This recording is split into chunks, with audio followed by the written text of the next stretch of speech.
Test 1, 2. Check, check. Test 1, 2.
Test, test. All right, welcome, everybody.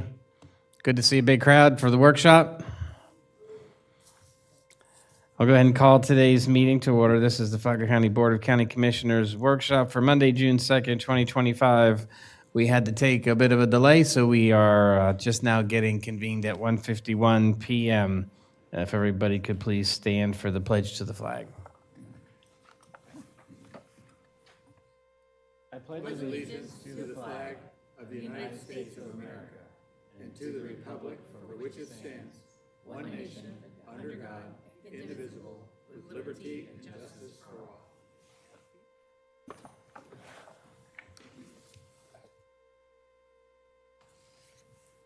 All right, this time we take a brief moment of silence.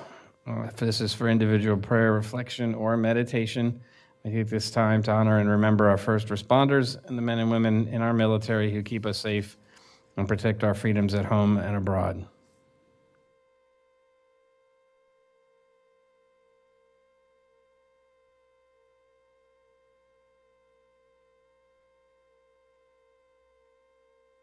All right, thank you very much. We got 3 items, pretty good size review items here today. We're going to go over our health, vision, and dental insurance discussion. We're going to switch to non-general fund budget discussion and finish up with our comprehensive plan discussion if time allows. Should we move you up to the top? But no, okay. All right, again, welcome everybody. Thank you for being here. Ms. Petita, will you be starting us off? I certainly can. At least introduce the folks that we have here. As you recall, you sit on the board as the Board of County Commission representation when we talk about our self-funded health insurance. So some of this is probably information that you have already seen. It's been shared when we had our committee. What we thought would be appropriate is to have them come in and give that same presentation to the board so that they're aware of the changes facing our employee health care and dental and vision. So I welcome the folks from the Bailey Group to go over the presentation on the premiums and some of the changes that we're looking at for fiscal year 26. All right, welcome.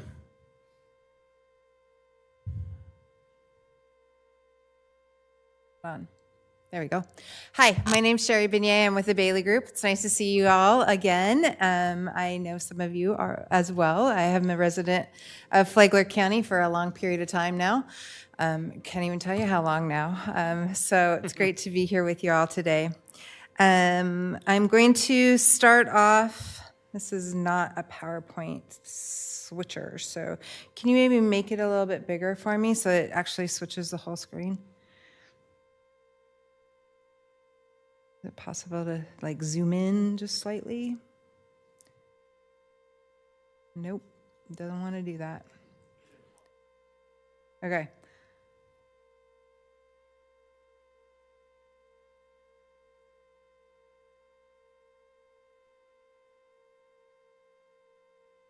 There you go. Yay.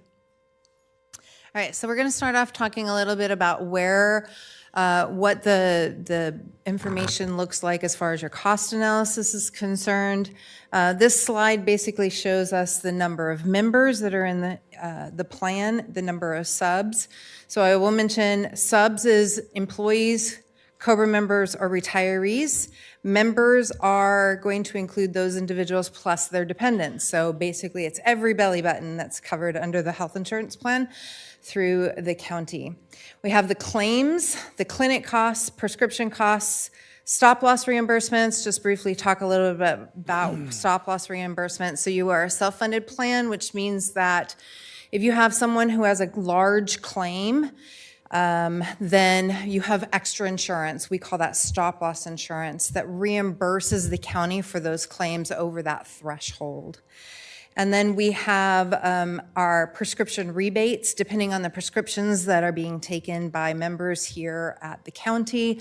There may be rebates that are available through the pharmacy manufacturers, and those are going to fall under the prescription rebates. We get those roughly every quarter with some little mini pieces coming out at various times throughout the year as well. And then, so we have our net claims costs.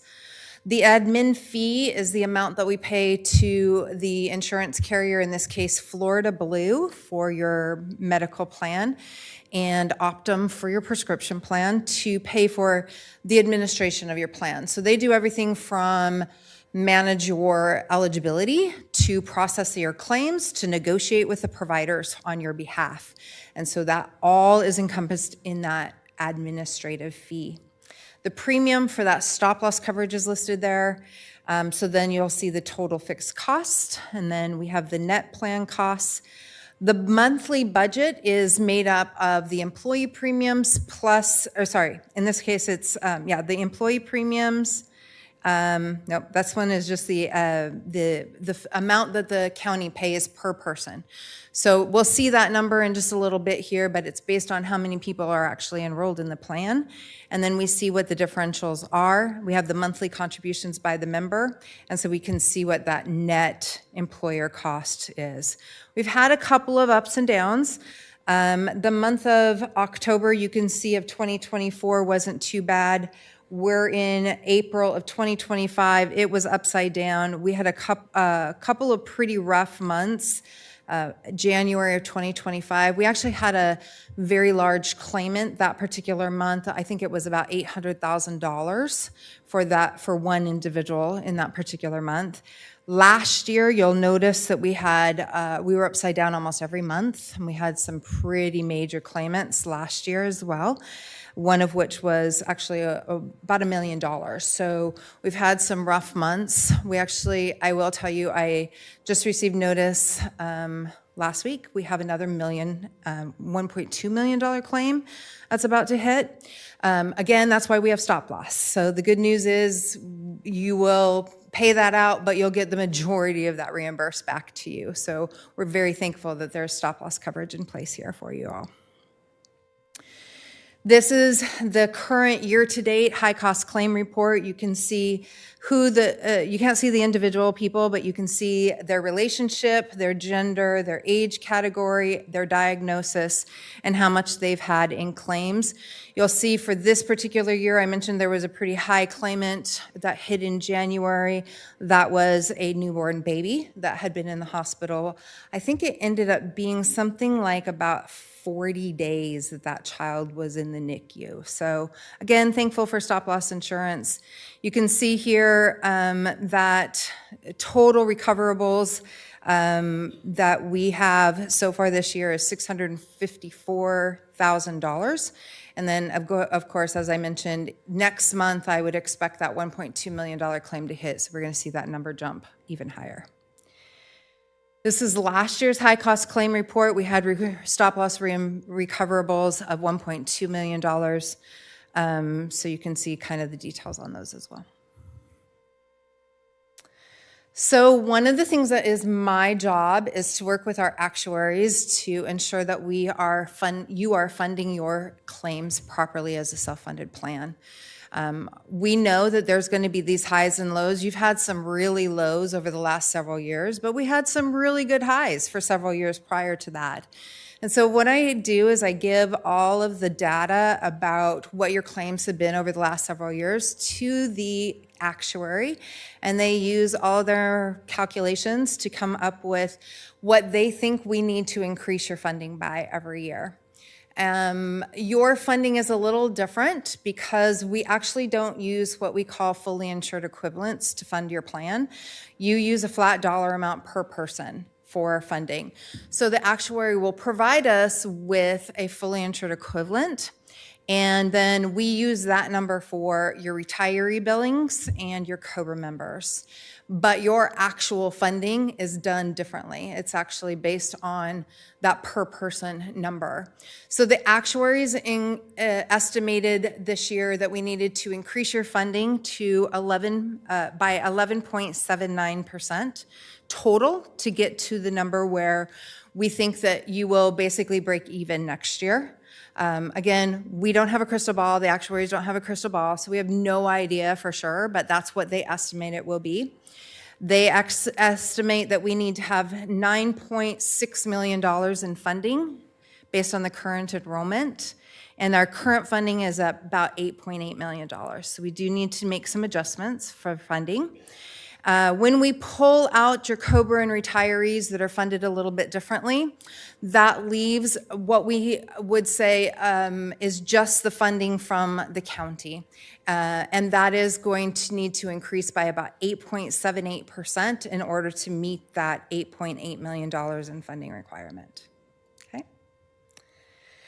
So there's a couple of ways that we could do that. The recommendation from the insurance committee is to increase both the employee and the employer contributions by that 8.78%. So on this slide, you'll see the current rates for employee coverage. So these are monthly numbers. Currently, employee-only coverage is $33.15, and family coverage is $364.63. You can see the numbers in between there as well for employee and spouse and employee and child or children. With the 8.78% increase, we'd be looking at an employee-only rate of $36.06 and a family rate of $396.66. These are very, very competitive numbers when I look at what health insurance looks like in my other groups. So it's important to understand that even with an almost 9% increase, your employees are still receiving great health insurance at very good rates compared to trying to find insurance outside of the county. The employer contribution increase with that 8.78%, it would go from $1,310.99 to $1,426.14 for every full-time benefit eligible employee that is enrolled in the medical plan. As I mentioned, we would use retiree and COBRA rates. We would use the fully insured equivalent rates for the retirees and COBRAs that the actuary gave us. Just to kind of give you a little bit of history over the last several years, these are the employee contributions for the time period back to when I basically started working with you all back in 2009. So I've been working with you all for just a few years. You'll notice here in 2010 through 2014, there's a couple of different plans. We actually used to have more than one plan that employees could choose from. Most of those were, the major differences were it was totally different networks of providers and slightly different deductibles and coinsurance. So that's why we see different premiums for those. Back in 2014, October of 2014, we eliminated the Blue Choice plan because it was just getting very expensive. It is a more expensive network of doctors. They get paid a lot higher on that network than they do under Blue Options. And so you can see that we now just have the one plan, and we have been able to maintain pretty reasonable rates throughout the time frame. And they're still, with the proposed numbers, still, like I said, very competitive compared to what I see out in the marketplace. As far as employer funding is concerned, back starting in 2006, you were funding at about $13,000 because of a change in things like your administrator. And so you were using a third-party administrator back in 2006 that we actually were part of the process to to work through to bid that out and work with to get a new vendor, that being Florida Blue, you actually saw a very large decrease in your costs back then. So you can see that drop down to $9,000, and it's slowly been creeping back up. The proposed number for the year would be $17,113.63 per employee that is enrolled in the medical plan per month. All right. For ancillary coverages, your dental is also self-funded, although it is an employee-paid premium. So there's no contribution made to this plan by the board or by the county. However, when we have upside down years, the money has to come from somewhere, so you are somewhat subsidizing those premiums that employees are paying. We currently, as you can see, we have a budget variance of negative $56.73. So we're right about on target, but we definitely want to make sure that we address that and ensure that we're good going forward. As you can see, some of the later months here, there have been some increases in the amounts as well, the loss ratio or the premium to claims differential. So one of the things that we did do is we marketed the dental and the vision, actually. The dental ASO contract with Florida Combined Life expires on September 30th of 2025. And so that naturally needed to go out to bid. We've been with Florida Combined Life for quite a while now, and it hadn't been marketed for a few years. So we did go out to bid on that coverage. And then the vision coverage is in rate guarantee. But because a very large provider, major provider here in the Flagler County area, was no longer participating in the vision care provider network, we made the decision to go ahead and market that coverage as well. It was a very influential provider practice, and we wanted to make sure your employees have access to that provider practice.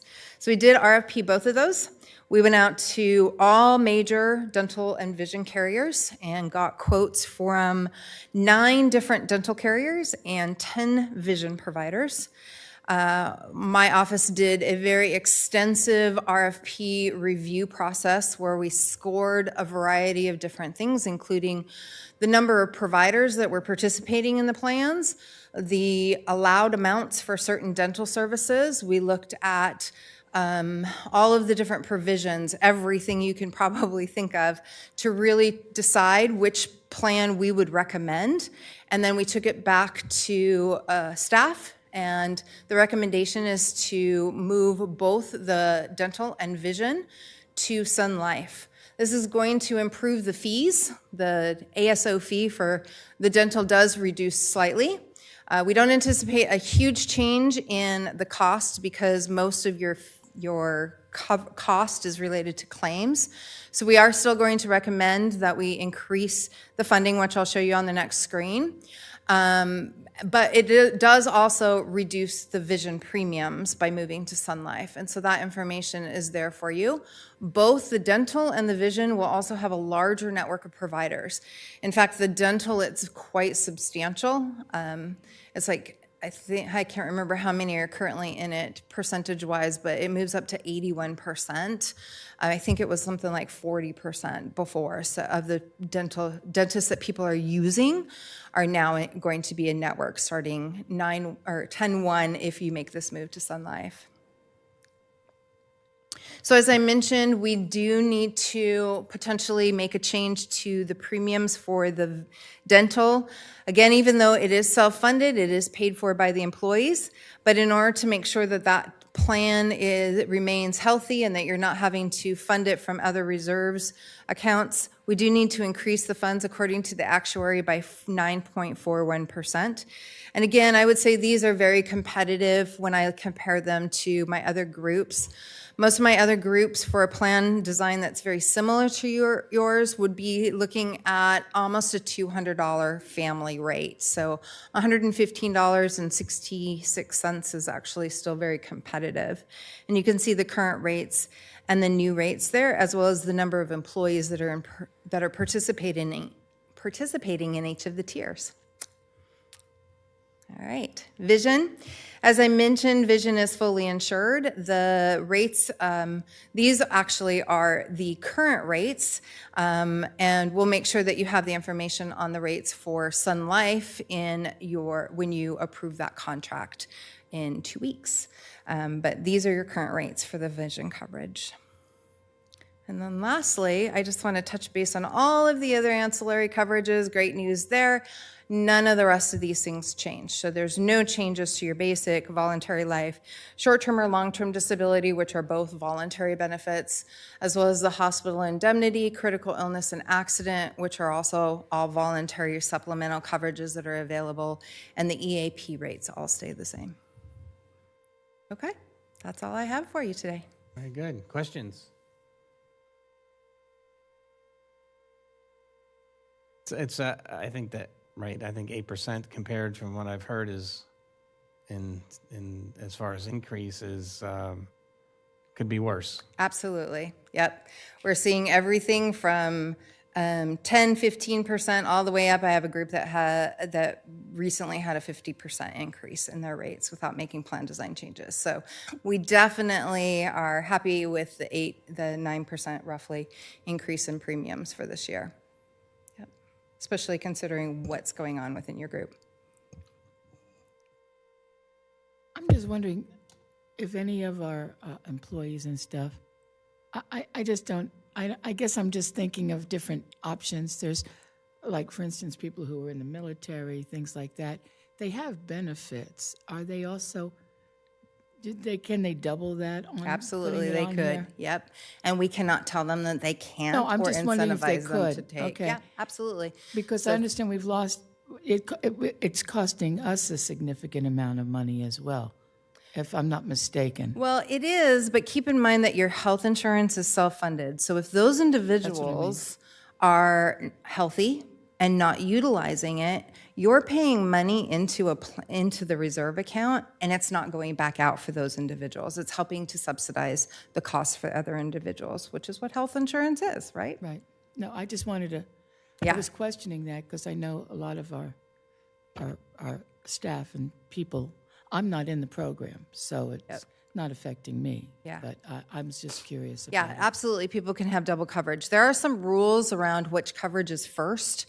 And if they are actively employed here, this is going to be their primary Okay, insurance. that's another thought. Thank Yep, you. definitely. Appreciate it. Yep. The clinic, the April 2025 shows 100,000, which is substantially more. Is that expected to continue, or was that a one-time for clinic costs? Let me look. I don't know. We added the doctor. Yeah, so that is when we added the mental health The component of the Yeah. clinic. And so it will continue to be higher? Yes, it will. Because of the- And I will tell you that has been a huge success. We've definitely seen good participation with the clinic and with the mental health portion of the clinic, and have heard some great feedback from those individuals who are finally able to get in to see somebody and get help that they need. I think it's a very important thing that the county has done for the staff and their dependents. And remind me again, outside of self-pay, what do other counties have for insurance? Is it all self-pay, or is there other options? There could be counties out there, and I don't work with all counties, of course, but all of the counties that we work with, as well as school boards that we work with, are all self-funded, like you are. You could be fully insured, which basically means that your insurance carrier gets to choose your rates, and you have to live with them. Whereas you, on the other hand, as a self-funded client, are going to make a choice about how you want to fund those expenses. There are some rules and stipulations around it from the state's perspective. You do have to have at least 2 months of reserves, plus what we call IBNR, or claims that are incurred but not reported, which is an actuary calculation. So it calculates out to almost 4 months worth of claims that you have to have somewhere in reserves to make sure that you have enough money to cover huge expenses that might happen. And that's a state mandate. But outside of that, it is much better, and even with that, it's much better to be self-funded because the administrative costs are much lower than if you were fully insured. There's a lot more profit built in at the insurance company level if you're fully insured versus being self-funded. When you are fully insured, is the net plan cost to the county significantly less More. at the end of the day because it's passed off? No, it's going to be more because the insurance carrier is going to have more profit built into those numbers. Okay. I've been on both sides, was part of the school district when they transferred over from fully insured to self-funded. The self-funded, yeah. Big difference. Yeah, it can definitely, and even though you're a small, what I would consider a smaller self-funded client at this point in time, I still am, and you've had a rough couple years.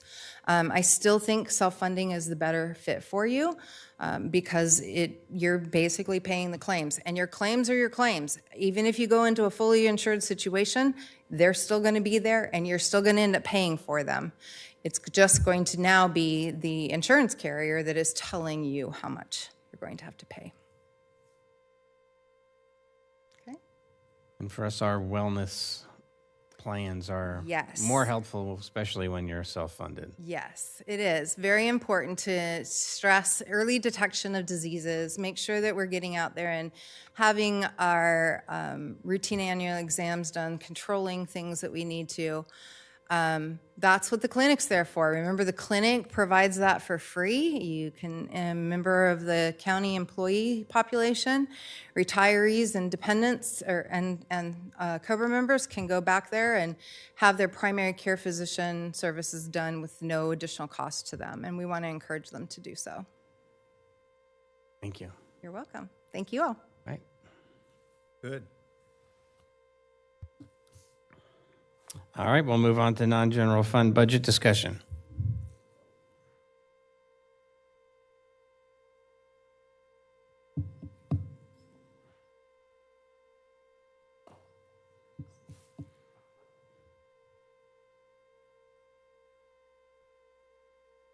Good afternoon. Afternoon.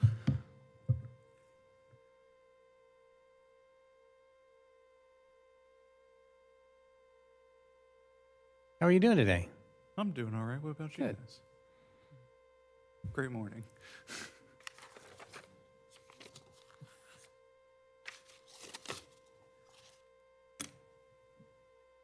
All right, so Brian Eckinger, Financial Services. FY26 budget discussion. We're talking non-general fund departments today, so we're not talking millage, we're not talking property taxes, a little easier concepts. We'll talk about the CIP briefly, the projects that have been proposed by the CIP team, and then we'll get into the individual different funds. We're just talking today. There's no decisions to be made. If you have comments, we want your input. Rather get it now than next month. So starting with the CIP, we have a 5-year plan. A CIP team meets with people from different disciplines, obviously facilities, if we're talking about buildings, IT, if we're talking about equipment like that. The parameters of our CIP cost estimates of $50,000 or above, $10,000 if it's IT related, and then a preservation project would be big major repairs that are $10,000 or above. Every year we have been budgeting about $2 million of the general fund to complete both the CIP and the preservation projects, and our current unfunded list is hovering over $60 million. So this is the start of our CIP, where we're just talking about the capital preservation for FY26. So projects that are on there, the HHS parking lot repavement. They also have exterior painting and refresh at the same location, a green trail bridge at Princess Place, the GSB complex getting exterior paint, gutters, and downspouts. I'm sure if you guys park in the back, you see the holes in the gutters sometimes, and the rust stains that come out of that. We have roof replacement of the Bing's Landing dig site. Legacy House at Princess Place needs some renovations to the roof. And then our annual projects that we always have, the HVAC replacement, roof replacement, and the ADA transition plan. What is the legacy house? What is it? Yeah, what is the legacy? At Princess Place. Oh, It's that that's the- building, okay, sorry. right in the middle of the parking area. Sorry, gotta get closer to the mic. Do you, when you Main come house? in, it's on your left as you come in, right? You kind of after the bridge. Yep. Not that far. It's we could show you on an aerial, but it is right. It's kind of like right there in the middle of the green space before you get to the creekside area. I'll just call it. Yeah. Well, and one more question. The Health and Human Services Siegel Center is slated for two of these on here. And that's what they currently are on Belterre, correct? Correct. And what's going in there once, or some of it remaining in there? Once the Nexus is open? We were looking at moving your public transportation offices to that site. It's where they originally were operating out of, so it would free up room in this building, or I'm sorry, in the building down back. Kind of the thought. Sorry. Regarding legacy, what on a day-to-day basis, what goes on there now? The legacy building, as you may recall, had been used by the school board. Right. And then when the school board no longer used it and we were building the cottages, that was part of the arrangement that we had with the GTM NER folks, where we were building the cottages. At first, they were looking at using them as the primary location for visiting scientists. So the legacy house had been renovated to accommodate the GTM NER folks as a private location for them to have scientists come in. What was formerly the garage is kind of a lab area. I don't know how heavily it's used by them, but I know we've used it for different types of retreats and things like that. The issue that you have with the roof there is that the way it was designed, you don't have a lot of I forget what it's called, but like it doesn't have a, it's kind of like built to the edge and it kind of drips in there. It doesn't have like a very big soffit or roof, hangover, so that it creates a problem. It's a challenge that you really need to do something with that roof, or you're going to end up having to tarp the whole building because it's all wood frame. Right. Okay. I didn't know if we're utilizing it enough. It's not really ours. I mean, it is ours, but it's the number one primary focus is for the folks at GTM NER, visiting scientists and things like that. Certainly, we can use it. I know that City of Bunnell has used it for some of their retreats. I think the Northeast Florida Regional Council, when they come to town, they utilize it as well. Andy, we And use Ag it. We Museum. use it occasionally. Ag Right. Museum. Yeah. Okay. Thank you. Did you see the map? Yeah, yeah. Could you use gutters on there to just prevent the drainage? Is there gutters at the edge of the roof, or is it a tin roof, or what? From what I remember, I don't think it's designed where it has gutters on the high piece. You may have gutters on the porch. If you're familiar with it, it's got kind of like a wraparound porch. It goes around three sides. I believe those may have gutters, but I don't think the structure, it's kind of like, I don't know how to describe it, more modern, rustic kind of, it's all wood. It's kind of like there's elements of it that I think are more modern than others, but it doesn't really have a, how a conventional home where you have a soffit and you have something that sticks out away from the building with gutters. The main structure of the building doesn't have that. It has a wraparound porch that has gutters, I believe. Right, for the seating. Okay. Thought that would save a lot of money.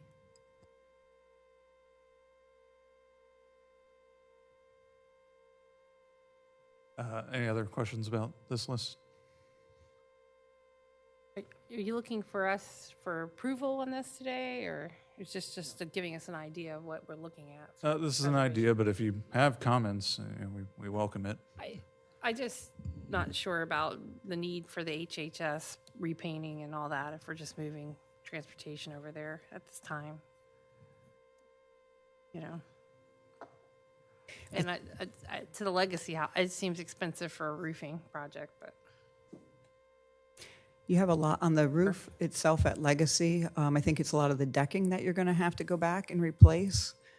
Some of that is rotted. So renovation also. The HHS remodel or refresh actually came from this board. I believe it was our two new commissioners that had mentioned that needed to be updated. It was ugly. I think we said it needed a refresh. That's why I think we put refresh in there. But that was for the David Siegel Center. But I think that there's a lot of budget decisions that need to be made that will ultimately probably affect this whole list, and most of it will probably be deferred, delayed, moved out in the out years.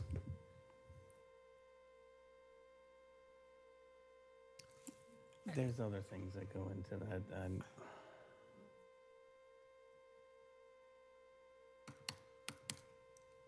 I'm good for now. All right. Now we're looking at new construction and technology. So we have a countywide replacement of our backup system, red roof in fuel depot to coincide with the fire station and the public works facility going out there. And then in the half-cent sales tax fund, we're looking at starting up the next fire station, which is set for Corona, and then some improvements out at our training facility site. And then the last one is the Eco Discovery Center.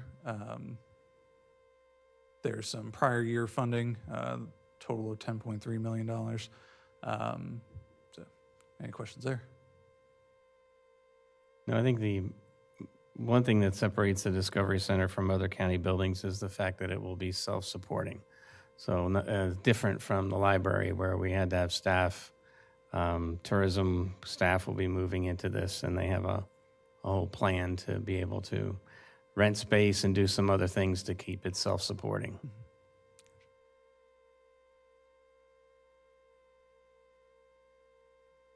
For the $1 million for the fire station in Corona, what do we get? That's just the preliminary number, what we have available based on the half-cent sales tax distribution that we're expecting So we to get. start with Could be land, analyzing. could be design, could be Yeah. any number of things. because any building's going to be, any fire station now is what, at least $8 million? I think we're at 7, I think right now. And what we were trying to do is, and if you recall, the 2 fire stations that we had, we didn't have the money right away to build them. So we started with putting money out, I think 2 years ahead of the legislative appropriation. And then even the other one where we just started, we know the need is there, so we're Right. going to start putting money aside for it. We know we have the land. We may end up having to acquire or work something out with the Catholic Church that's located in close proximity there. There was a willingness for them to maybe vacate some roads and us acquire maybe another acre from them. I saw somewhere where that was potential to pave one of their roads. Was that part of this? I know that they had asked for vacating it, and I thought they needed us to maybe establish another secondary road, and that might be what you're referring I to. just remember it in the list from that we approved. Okay.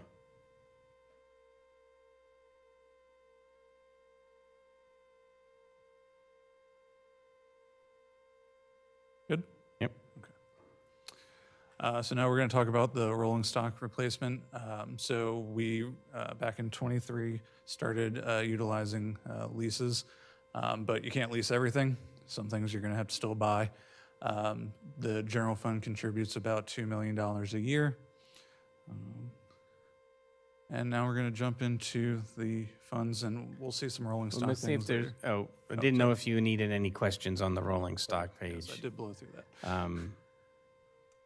I know Pam wasn't around when we did the switch. Leanne just came on.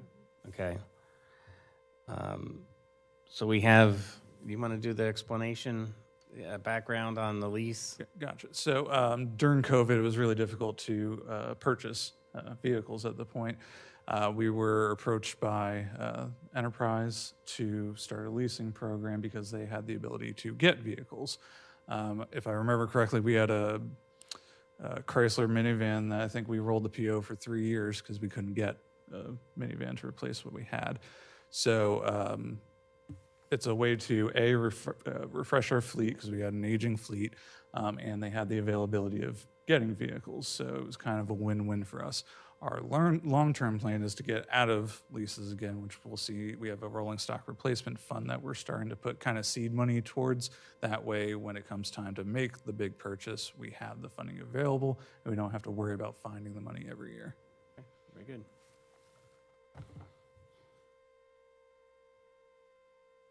Are you talking about just the large equipment? Or are you talking about the smaller equipment? It could be both. We haven't established the exact requirements of what we want to do in terms of a replacement fund, but Okay, and one time we talked about, I guess when I was in with Heidi and Jorge, one time we talked about going from purchasing to leasing. But now we're talking about reversing that?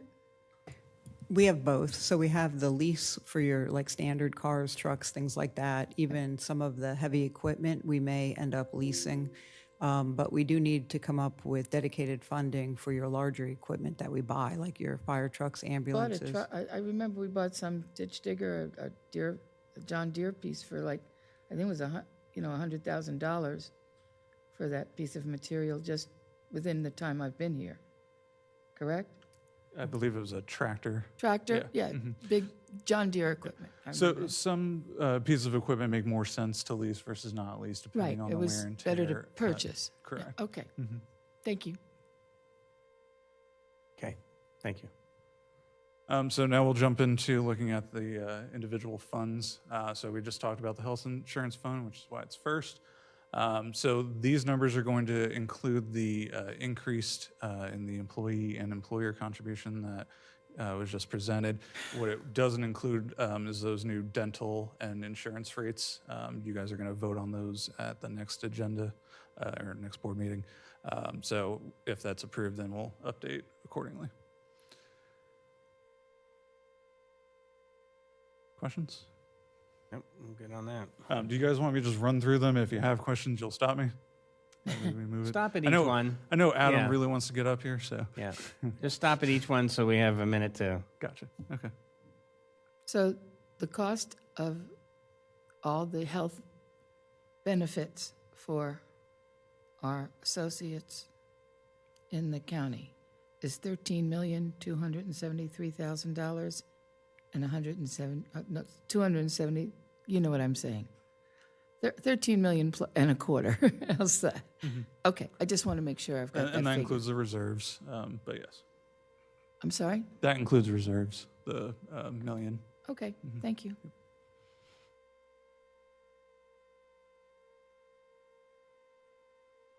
Right, next, we have our risk fund. So this was a fund we established a couple years ago as we saw the rising costs of insurance premiums on our properties.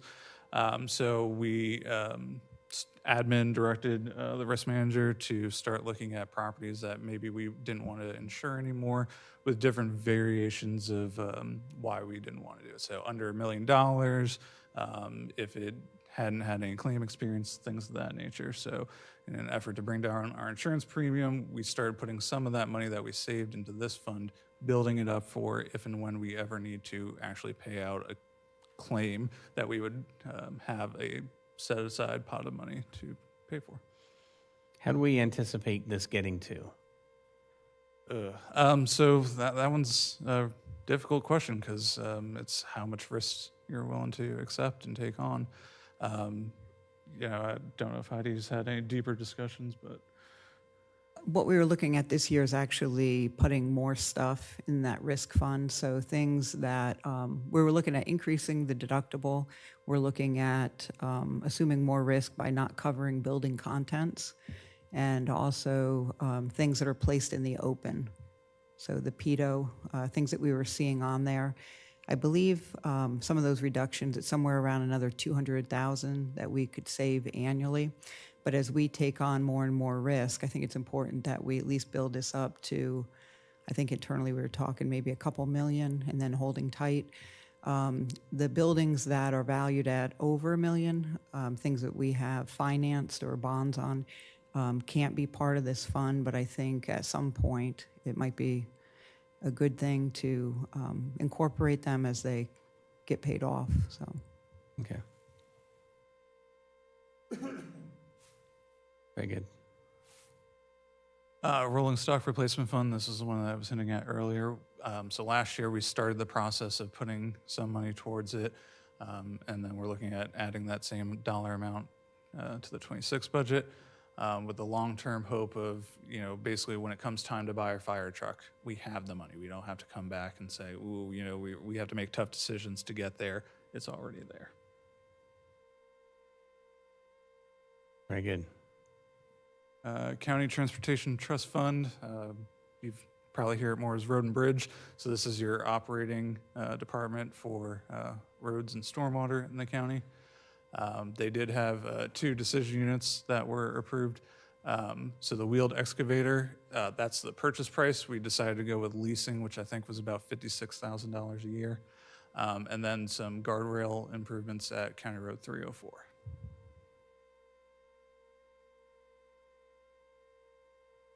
Questions? Okay, thank you. All right, so now we got the first of the TDC funds. This is Fund 1109, the capital projects funds. Not a lot going on right now. Last discussion, I think, was the TDC board providing 90% of the funding, I believe is what was agreed to. But I take my direction from you guys, so yeah. The 1109, did you want to speak to the funds, Amy, or are you good? Okay. The 1109 is the beach, right? No. No, the other one, 1110. No. Okay. 111. 111. 111 speech. The numbers. Yes. this is your capital grant fund, so you have money sitting in reserves to pay for the project that was approved at Flagler Beach. And then some of the funding that's sitting in reserves had been earmarked for the Eco Discovery Center. Okay. What part of Flagler Beach? I believe it was last year, the TDC board and then the Board of County Commission had approved a project in Flagler Beach. It had to do with the timing of it had to do with the pier, the new pier being built. There was a boardwalk I or a remember. promenade, Okay, I think they were voted calling on it. that. They had 3 choices and they chose the boardwalk, right? Correct. Yep. Okay, I now can place it. Thank you.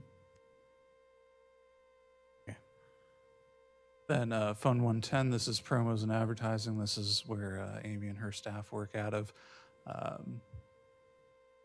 Not a lot of change going on there. There is some money in reserves for the Eco Discovery Center as well.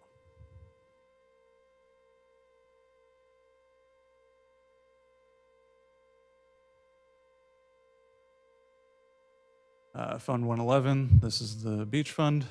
So all the money going there is going to be used for the beach in some capacity.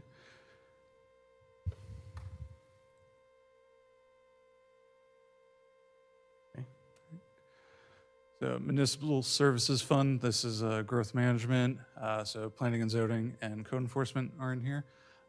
You'll see a big decrease in planning and zoning as we had a long-term employee retire, and then we eliminated one planner position.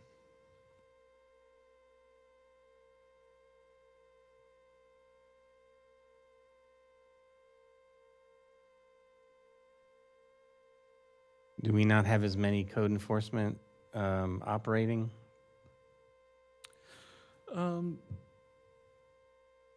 I think that might have something to do with leasing vehicles, but I can Okay. confirm.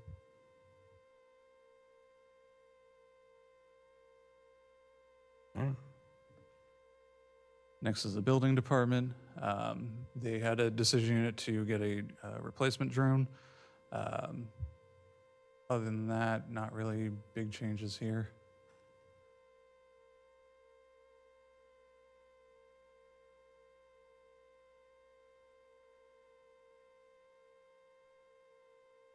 Thank you. Next, we have 911 Fund 1103. The big change you'll see here is in previous years, we've put money in capital. That was basically acting as a reserve. We're just going to put it in a more traditional reserve account. And we had done a very good job of getting grant funding. And the way the E911 system works is you can't go and ask for grant funding if you have too much money. So we're kind of in the cycle where we have to go back to spend, and then we can get grant eligible again. The, excuse me, the reserve fund, that's, if I understood you right, that's now, we're using that for equipment replacement and, The opposite. So we The were opposite. putting it in capital, and we can still use it as capital. It's just putting it in a dedicated reserve account. okay.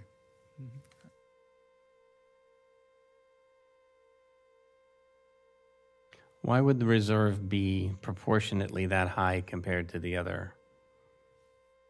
It just for Gotcha. So it just kind of works out that way. They don't have the need to replace everything at once.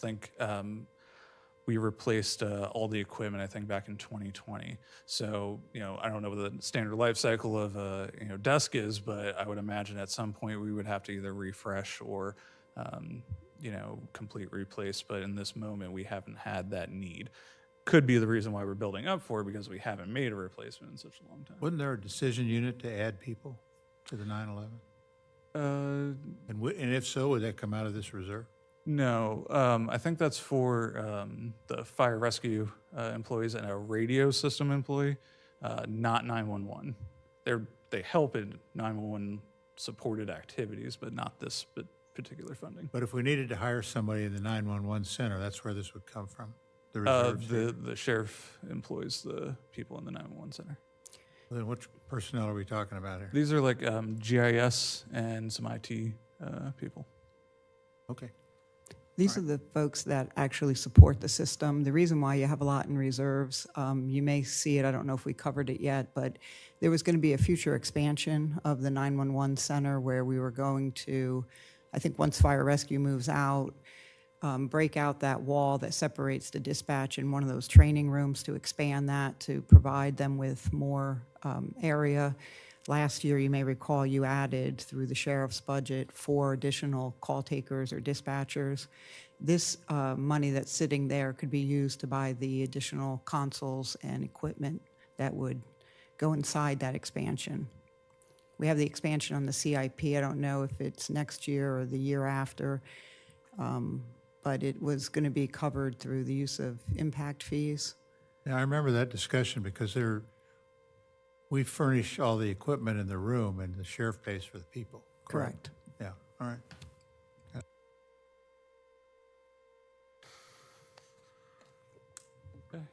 IT replacement fund, similar to the rolling stock fund. This is where all the large purchases, including laptops, servers, firewalls, anything that IT needs to keep us running, we are building up to not have to come up with large lump sums all at once. This is kind of levels out the funding.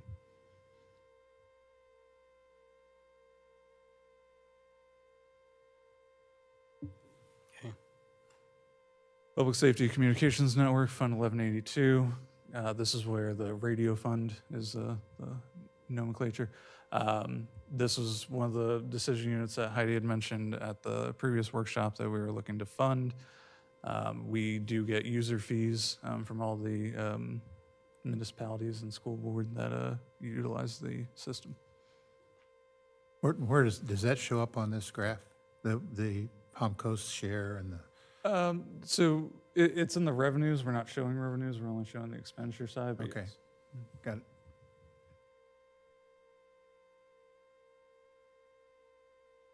And the increase in reserves for this one?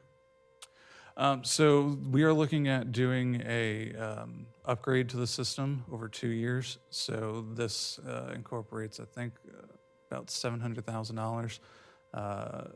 towards that increase in reserves, so that in 2 years it's not 1.4 million, it's half.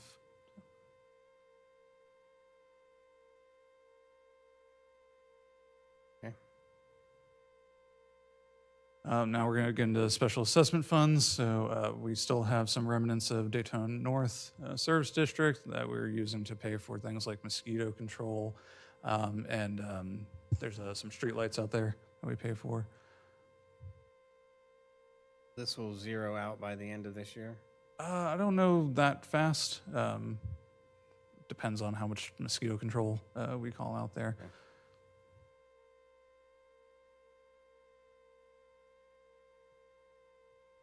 But we don't anticipate this will go off the system. Yes. I don't know that did we need a special vote or something to remove the actual assessment for this area? I think we did, didn't we? I didn't think we did. Yeah, it's part of the budget, right? Yeah. Yeah, but Yeah. I thought to remove the actual, I don't think it shows up this year. no, I think No. it just goes. Does Right, it it show won't back be up on showing a up letter or? What'll happen is through the budget process, the board didn't dissolve it because it still exists, but you chose to levy zero. Zero. So I think we kept it open because at the time we were talking about, is there going to be a future need with any stormwater? Rather than, I guess, sunset it, we did keep it open, but right now it's at zero. So I guess what I'm trying to say is, should it be turned to a different, should it be closed and turned to a different fund for the area for mosquito and light, so that future boards couldn't go back and try to open up the assessment again on roads? I don't know. As, That as makes far sense. back as that one dated, I'm almost thinking that it's really doesn't apply much anymore at all the way it's currently written. So it'd be something we could look into. I think that maybe that's just like a takeaway for legal is should we allow that, since we agreed that we don't want to operate this assessment for what it was intended for, which is roads, right? And other things, do we need to turn it into another type of fund for mosquito? Or I guess we could take it offline and talk about it. I would hate to see a future board dial it back up when we've all fundamentally agreed it didn't belong over them any longer. I think the main point was we were getting gas tax money for it and Right. still collecting for those same things, which we couldn't do. So I don't know what's left in the description of the original district that would apply. It talked about parks and recreation and other improvements in that area, so we'd have to either look We do at have it. the park. We could call it beach replenishment. You could have my fund. All right, so it stays open? Or do you want to have a legal opinion? I think, yeah, just to make sure that the road is removed from it, and it's just applied for. We can't change it, right? We can't change the language of the assessment or what's included. And you'd have to get a new one, wouldn't you? That's my understanding, yes. So it's not like we can just change the Yeah. language in it. So we'd have to actually do away with it and then start a new one. That's what I think. And make should it occur zero. to Start a protect new one and them make it zero. from future Can we just assessment. have an opinion on that? Absolutely. Okay, Get a thank note. you. So next one's up, the airport fund. Not a lot going on here. A lot of his big projects come after we adopt the budget, so that's where we come to you with URRs to appropriate grant funding. You don't see that here because we don't have any grants anticipated in this moment with grant agreements.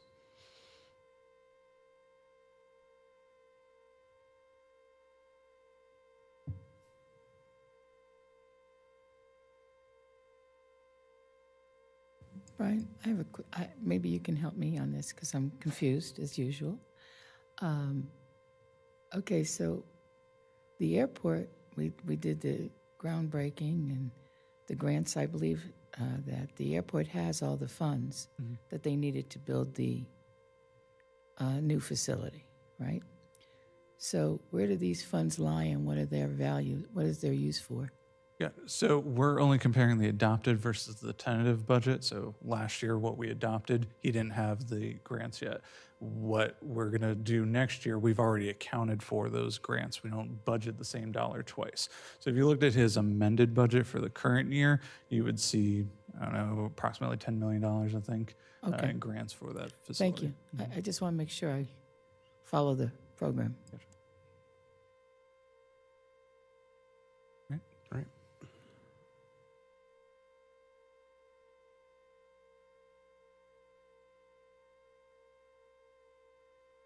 All right, residential solid waste, this is where your Waste Pro contract is. It's going up mostly by house counts and a CPI increase of the contract. That's now annually tied to the CPI, right?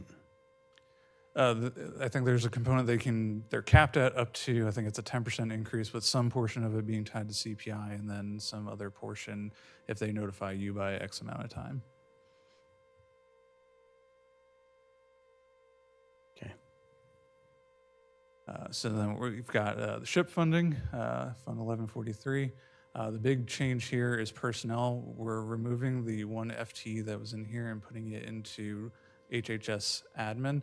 It helps us when we're trying to reconcile. So we're allowed to take a 10% admin fee, but if we have any other operating expenditures, that number changes. So it's easier for us to put the person into the general fund, know exactly the amount that we need to take for their regular operating expenses, and then we can transfer the remainder. It also would allow that staff to work on other grants like HLMP, or if we ever went back to a CDBG, they're not confined to just the SHIP program.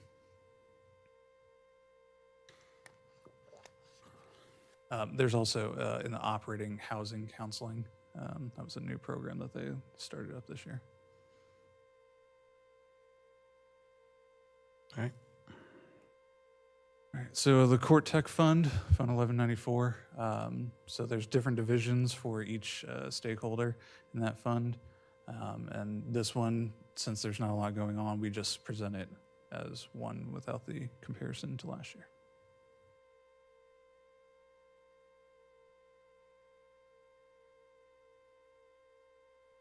Okay. Law and legal funds, we have legal aid, law enforcement trust fund, law library, and courthouse facilities. They all have dedicated funding sources to provide specific things. Courthouse facilities a little easier. Law library, again, kind of the name. Law enforcement trust fund is from confiscated equipment and property that they can then use to purchase a multitude of things on a reimbursement type basis.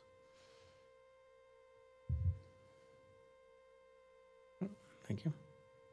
A couple more law and legal. So Can I go back to that? Is the law library going to move to the new library?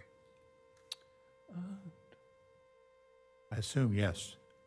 The law library is going to move to the new library? I'm not sure if it will or if it'll stay in Palm Coast. A lot of the stuff is available online now, so I'm not really Yeah, sure. LexisNexis Holly's or out today, whatever. so. Yeah. Okay. I think she said it was because that's why we're keeping the Bunnell Library open right now. It's housing the law That's where library. it is, yeah. It's in And that so Bunnell it'll library. go, because she didn't have room in Palm Coast. And I think she's required to have a law library for Correct. That makes sense. certain Yeah. grants or something, so. Yeah, it's probably going to, I'm just guessing it's going to go to the new, have a little section in the new library. Yeah. Okay. So we have the Domestic Violence Trust, Alcohol and Drug Abuse Trust, Juvenile Diversion, Crime Prevention Fund, Court Innovations Fund, and the Teen Court Fund.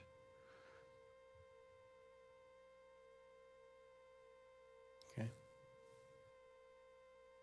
Some more special assessment fees. So we have the Hammock Dune CDD that was started last year, Marineland Acres Drainage District. So this is going to be a newly established fund for the operations and ongoing maintenance of the big project that we just completed. North Malacompra is the larger area of that same region. Bimini Gardens MSTU was also eliminated when we eliminated the Daytona North Service District. So this is kind of the same trickle down that eventually we will get rid of the remaining balance. And then Espanola and Rima Ridge being mosquito control.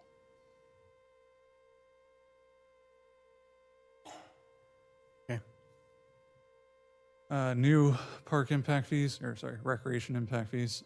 So county's divided up into different districts, and then the library impact fee as well. And those are sent to us countywide, right? Palm Coast collects and sends those to us for the library. Is that different? Yes, library is. I believe everybody contributes to the library with the exception of Flagler Beach because they have their own. Okay.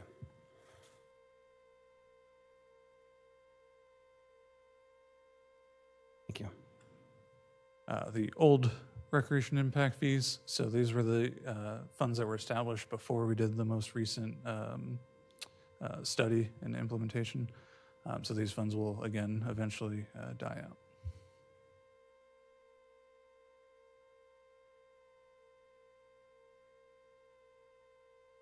Transportation impact fees. So this is both the old and the new ones that still remain.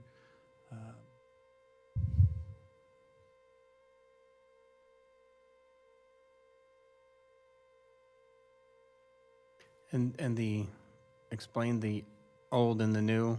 Gotcha. So, Old East was before Palm Coast. We had the service district of Palm Coast in the late 90s. Right. Then City of Palm Coast incorporates. So we wanted to keep the funds that were created, back when Palm Coast was not Palm Coast. Then we established the new areas and divided using the railroad as the delineator between the districts. So funding that came on after that is Old East. And then the transportation impact fee D1 and D2 were the new ones that came when we established the new impact fees. Okay. So can we spend that money that's in the reserves? Yeah, absolutely. But it can only be for things that are tied to growth. Right, right, understand that. But we don't have to spend it, although it was collected, which is now Palm Coast, we can spend it on unincorporated. It would still have to, whatever the original, so east of the railroad, as long as it fell within that parameter. Got it. That's just, if you're looking at the east district, those funds can only be spent east of it, and then there's a west one as well. Thank you. Public safety impact fees, law enforcement trust, fire rescue trust, and EMS trust.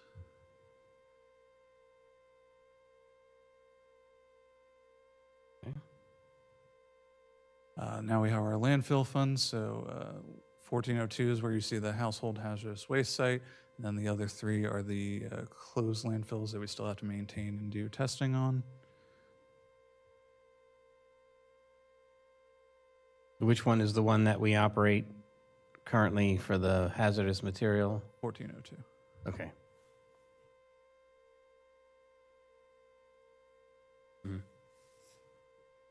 1402.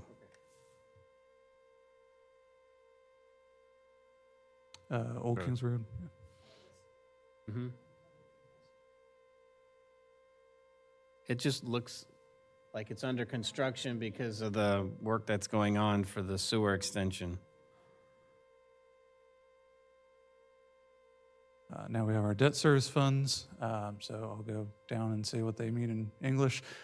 So Justice Center, that's a little easier to get to. The Fund 213 is the Parents Hill Seawall special assessment. The Fund 215 is the Sheriff's Operations Center. The Fund 216 is the new fund that you guys created back in, I think it was December, when we refinanced the debt for the this complex minus the Justice Center and then the jail expansion. And then the last one is ESL debt service for Bing's Landing Addition, Pelsier Flats, Sweet Bottom.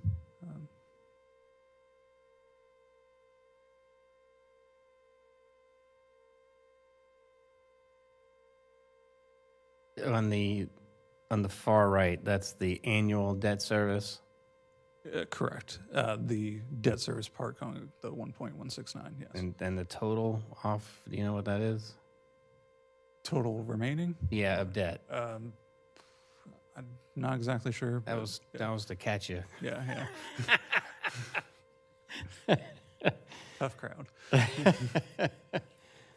All right, It's thank around you. $15 million. Is it? Yeah. Okay. Yeah, it's the debt service we owe is not that high. Oh, I thought you were, Commissioner, you were saying how I much was- left on ESL only? Yes, I was talking about ESL. Oh, ESL, okay. I was adding them all up. Yeah.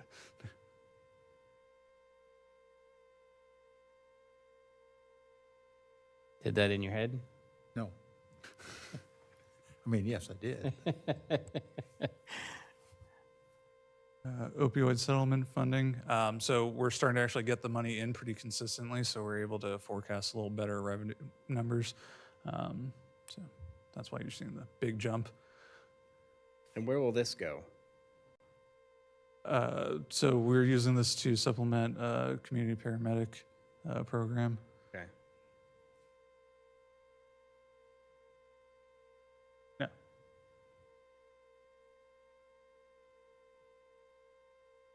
Yeah. So we have the Fund 1152, commonly known as the STAB program. Great name. This was money that was related to the Dodd-Frank Act from 2010, and basically we got some money to acquire some properties and do some things to avoid foreclosures. We've been sitting on that remainder money trying to spend it, and then in the last 2 years, I think, we got some of it paid back through agreement, kind of like the SHIP program. If you sell the property, we get our money back. So we get to spend this on what specifically? I think the SHIP program benefits largely by this. So the original, when I went back and looked at the 2010 Dodd-Frank Act, to acquire rehab foreclosed properties to rent residential money, and then they have to repay it. So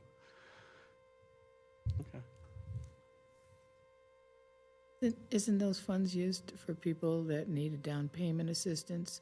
that's the SHIP program. This is close, but not the same. Okay.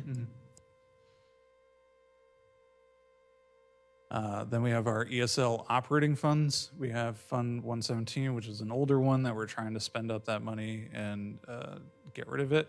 And then ESL Fund 119 is where every year when we levy our millage rate, this is where the money goes.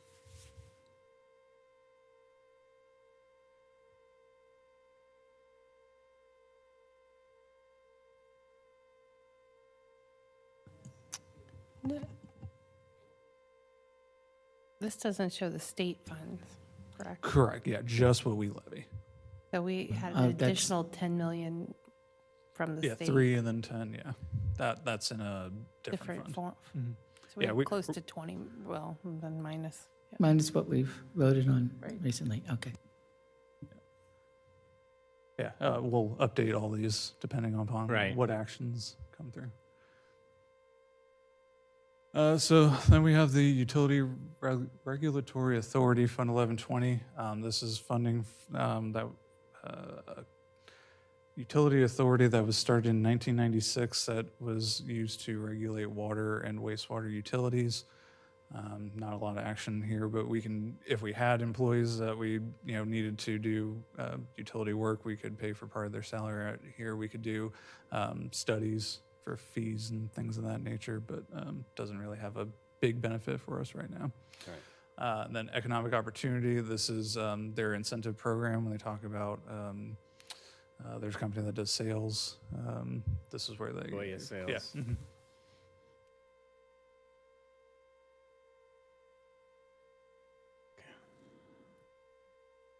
We have a special revenue fund for grants that we received to try to isolate them out of the general fund. So we have the EMPG, EMPA, and these are the grants that Jonathan uses for things at the EOC. And then a hazmat facilities grant that we get from inspecting certain buildings with certain chemicals to make sure that they're safe.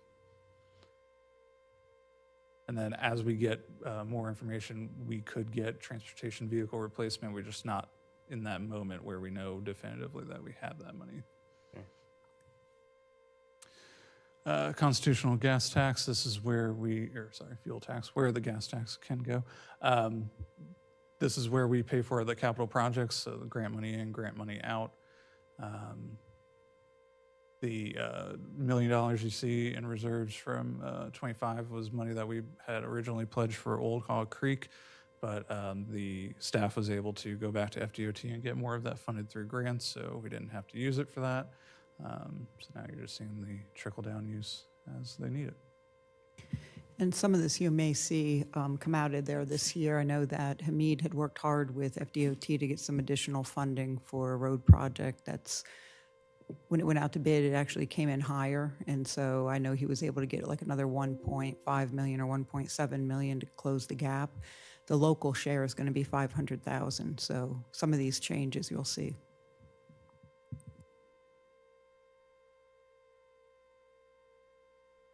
Beachfront parks, so we have two funds that were a result of a DRI settlement, and the agreement had part for maintenance and a part for capital improvement. So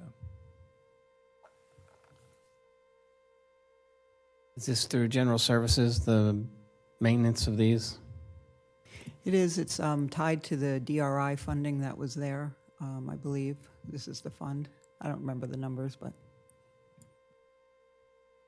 Do we pull for this for staff time on maintenance for beachfront parks, or?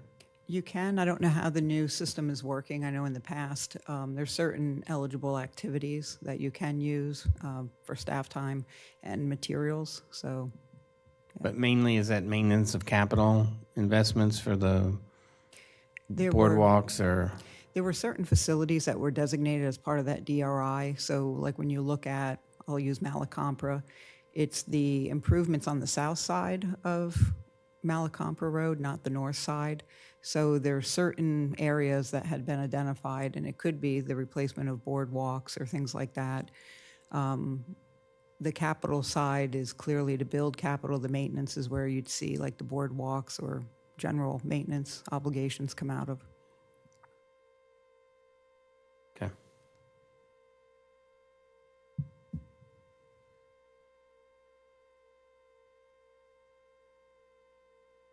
Next, we have the half-cent sales tax fund, 311.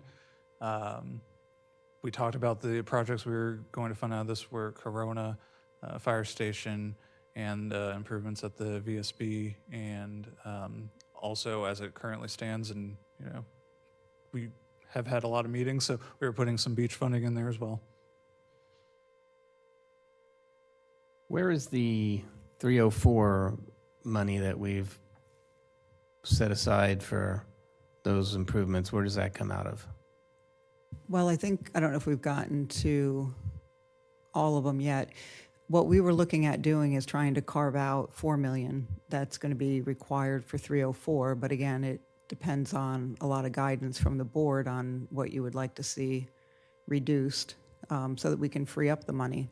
So you have a portion of it that would come from half-cent sales tax next year. You have a portion that will likely be shifted out of other capital, whether it's capital equipment or CIP.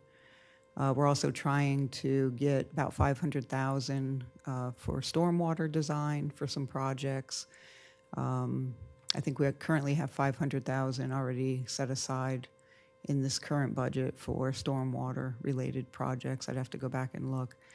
I'd have to take a look. I know Commissioner Hanson had commented earlier on the First Ave, and I think our county engineer had said it's roughly $500,000. We do have some funding still sitting there. I don't know what bucket it's in, if it's stormwater or roads, but we had set aside some money in the current year. But this will really be rolled up. This is like your first look at it, but it really probably will look different after we get guidance from the board on, what we're gonna do with the budget, so. Okay.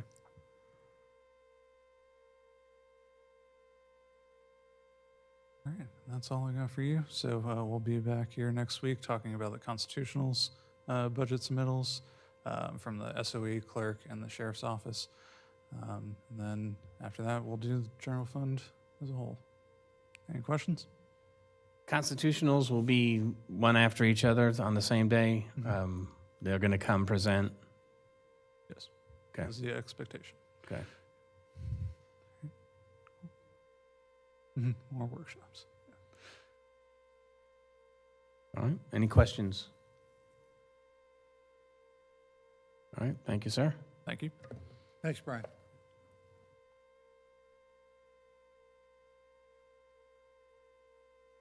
All right, that's it for the day.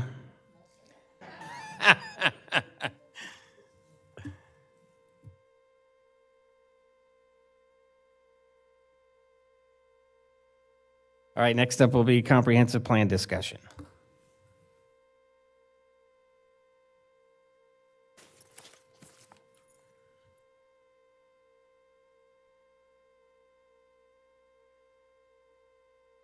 As long as we don't lose power.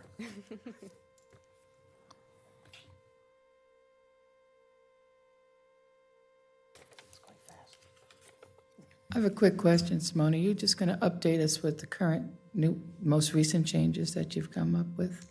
Yes. Okay, thank you. So again, Simone Kenny, planner. This is I believe, our 5th workshop on this comprehensive plan update. We were kind of given direction by the board to just give a overall, 30,000 look view on it again, and then I just wanted to recap the changes that came out of this workshop process so we could all be on the same page. The irony of that is that I think that was at the direction of Ms. Carney. All right, so again, just going to go for a quick plan overview, and then another one of the questions that we received from the board and Ms. Carney was, how do all the elements fit together? We had presented them to you and broken down to make them more digestible, but this is a cohesive plan where all the elements work off of each other. So just kind of to run through one basic example is in our housing element, we have a policy to provide a diversity of housing options for our population. Your housing options are very much dependent on your diversity of future land uses. So it's dependent on the future land use element. It's also dependent on your transportation corridors. You want higher density housing nearer to higher capacity transportation routes, and you want to make sure that your transportation routes do have the capacity for that housing. And then your housing types very much correlate with what demographic really can afford to live here, and that directly relates to your labor force and your economic development. And then again, your transportation network is built by the infrastructure that supports it, and that gets built by the capital improvements plan.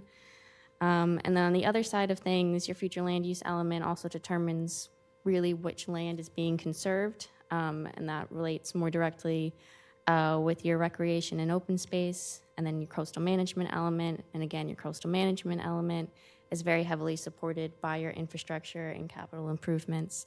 So it's a long-winded way to say that they all work together. I also wanted to provide just really that 30,000-foot view of why do we do comprehensive plan elements. And at the most basic, simplistic way, the state requires that we look at the University of Florida Beaver's population projections. That's the Bureau of Economic and Business Research. And so the state tells us that your population is going to grow by this much over the next 20 years. Where are you going to put them, and how are you going to support them? So that's really the big overarching goal.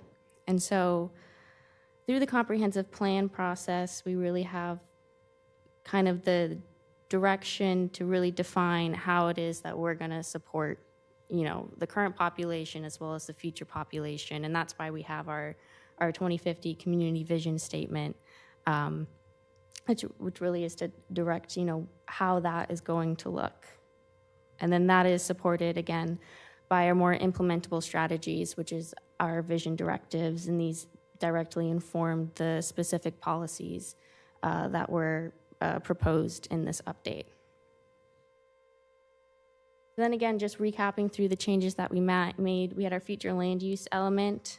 Really the only direction we got from the board based on that element was that we had proposed increasing the floor area ratio and maximum impervious area of our commercial parcels. We had proposed increasing the maximum impervious to 80% based off of a specific project that we had, the BJ's project, where they had a master stormwater plan. And so they wanted to increase the overall, the individual impervious areas of each of those lots. Based on the direction of the board, we brought that back down to 70%, which it had been, with the caveat that if there is a master stormwater plan, then the developer can increase to 80% on those individual lots. Yes. All right, so first question. Without a definition of what the master stormwater plan is, right, and typically it's multiple lots being fed by, but I don't know, do we further define that in the LDC?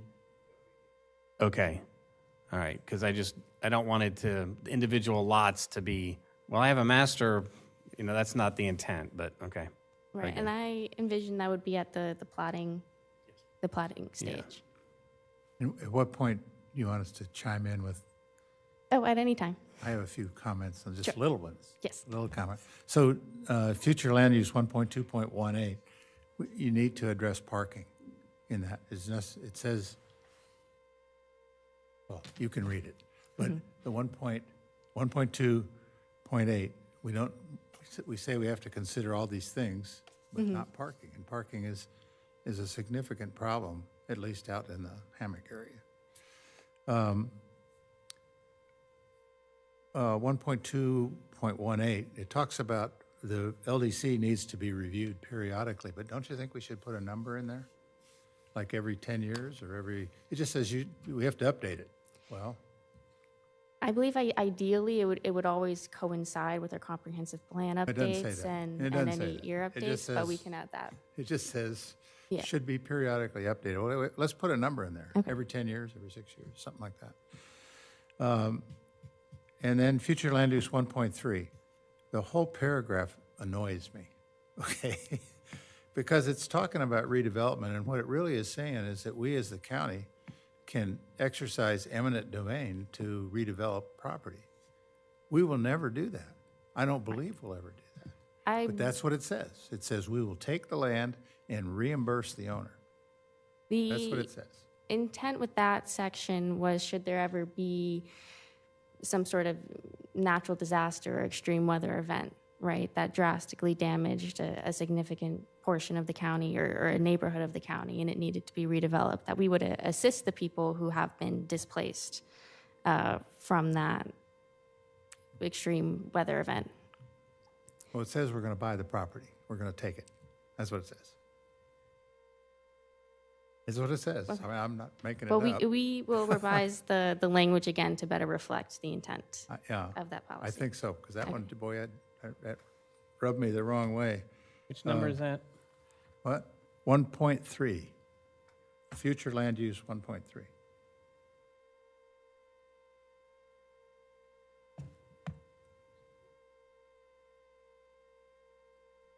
Was it the subsection E specifically? Yes. 1.3.3E. I don't have the actual policy document. You have it on your desk. You can look it up.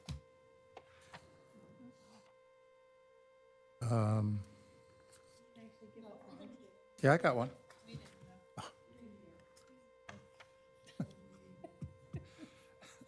How did you review it?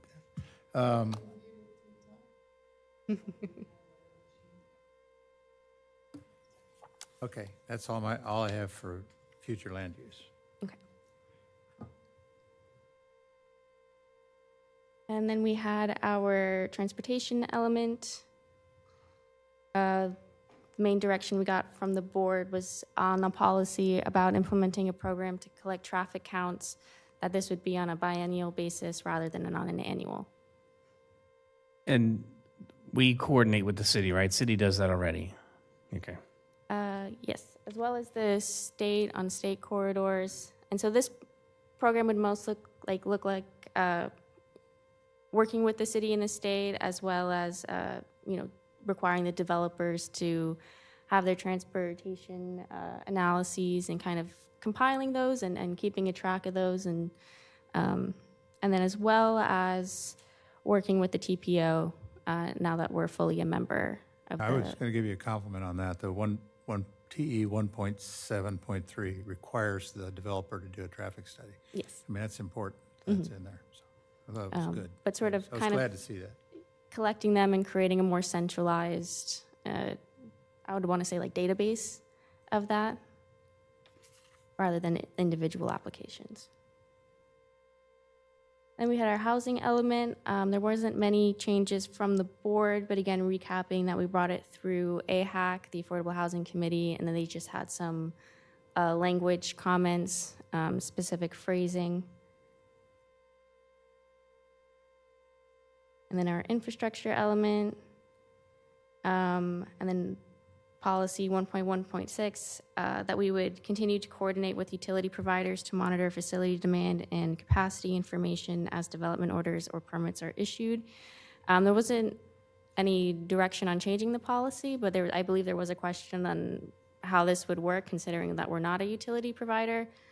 So I just wanted to connect it to, for example, the water supply facilities plan that you saw this morning, just that even though we're not a utility provider, we're still keeping track of what the usage is, as well as, again, requiring capacity information from the cities whenever we do have a development application. Yeah, I think that was specific to the city's problems with providing capacity. A lot of these are take time to implement. Radiance, for example, now is moving on 4 years. And typically all you get is a letter that they will provide services, and says nothing about what capacity is left, or that I think that was the change that we had talked about seeing with applicants. Mm-hmm. And then we have our coastal management element. And this specifically about a policy that's actually was duplicated both in our coastal management element and our conservation element. So here I have at the top how the policy currently reads and how we had proposed to change it. The concern with this policy was that there were many differing opinions on how to read it or understand it. There is some confusing language. For example, the county shall require properties between designated scenic roads and wetlands or open water to be zoned to the lowest intensity allowed for their respective future land use. The term intensity only applies to commercial developments. That's how we measure the intensity of a commercial use through the floor area ratio, which is pretty much just the square footage of the building in comparison to the square footage of the lot.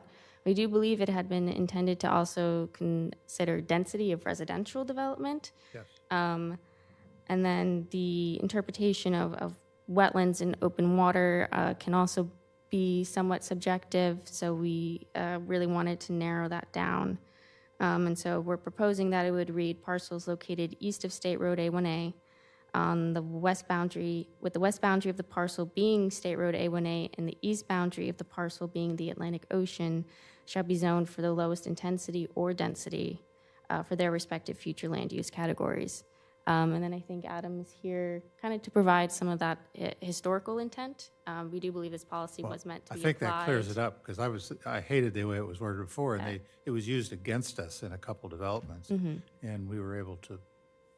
Yeah, because we do believe with the designated scenic roads that was meant to be A1A on the island. Yes. And so I believe in the documents that you received, it's still written this way in the coastal management element and the new way in the conservation, but we'll go back and revise, again, that policy in the coastal management element. Again, because this is duplicated twice in both elements.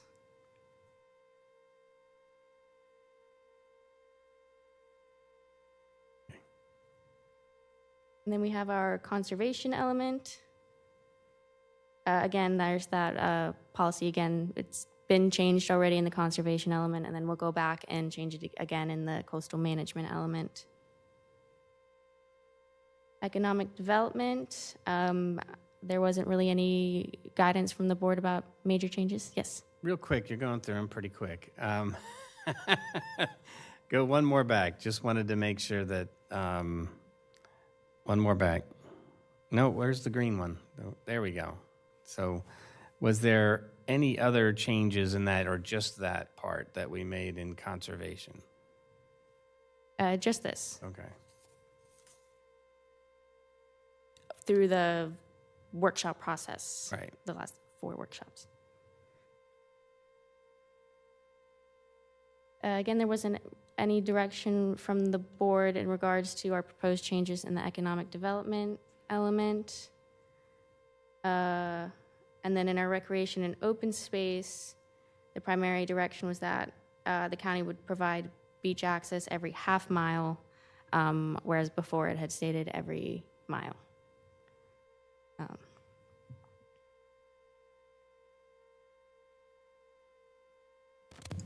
How's that going to happen? Generally, we require that from any development seeking development approval. It's a requirement that we enact. We require a dune walkover easement. Not every time can we get the parking, because again, that's much more square footage. But we do what we can to get There's at so many least large those. parcels with no walkovers. Yeah, but as So I don't see that this is viable, to be honest with you. should those large parcels be developed in the future, should they ever be, subdivided or come to the board for any kind of development, at that point, we would require a beach access. We're continuing, Pam, to develop these every half mile as it exists, but this is for the future, for future land development. Well, I see Dead Lake and Intercoastal Waterway and Crescent Lake. Yeah. Okay.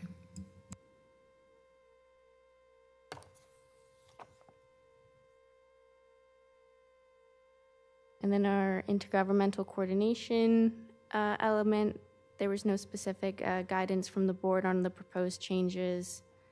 And then our capital improvements element, again, no proposed change or no direction from the board based on the proposed changes that had been presented. So that really wraps up. I had one on, on intergovernmental 1.2.5. It talks about hurricane evacuation plans. I would just put a slash and say fire. The hurricane/fire evacuation plans, because we develop them both. I mean, that's what our guy does, so. All right, we will add that.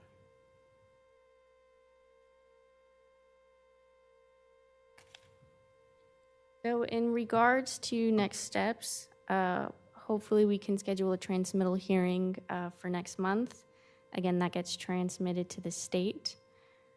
However, there is a Senate bill that has passed through the House and the Senate and is just awaiting the signature from the governor or his veto that sort of impacts what our adoption process looks like.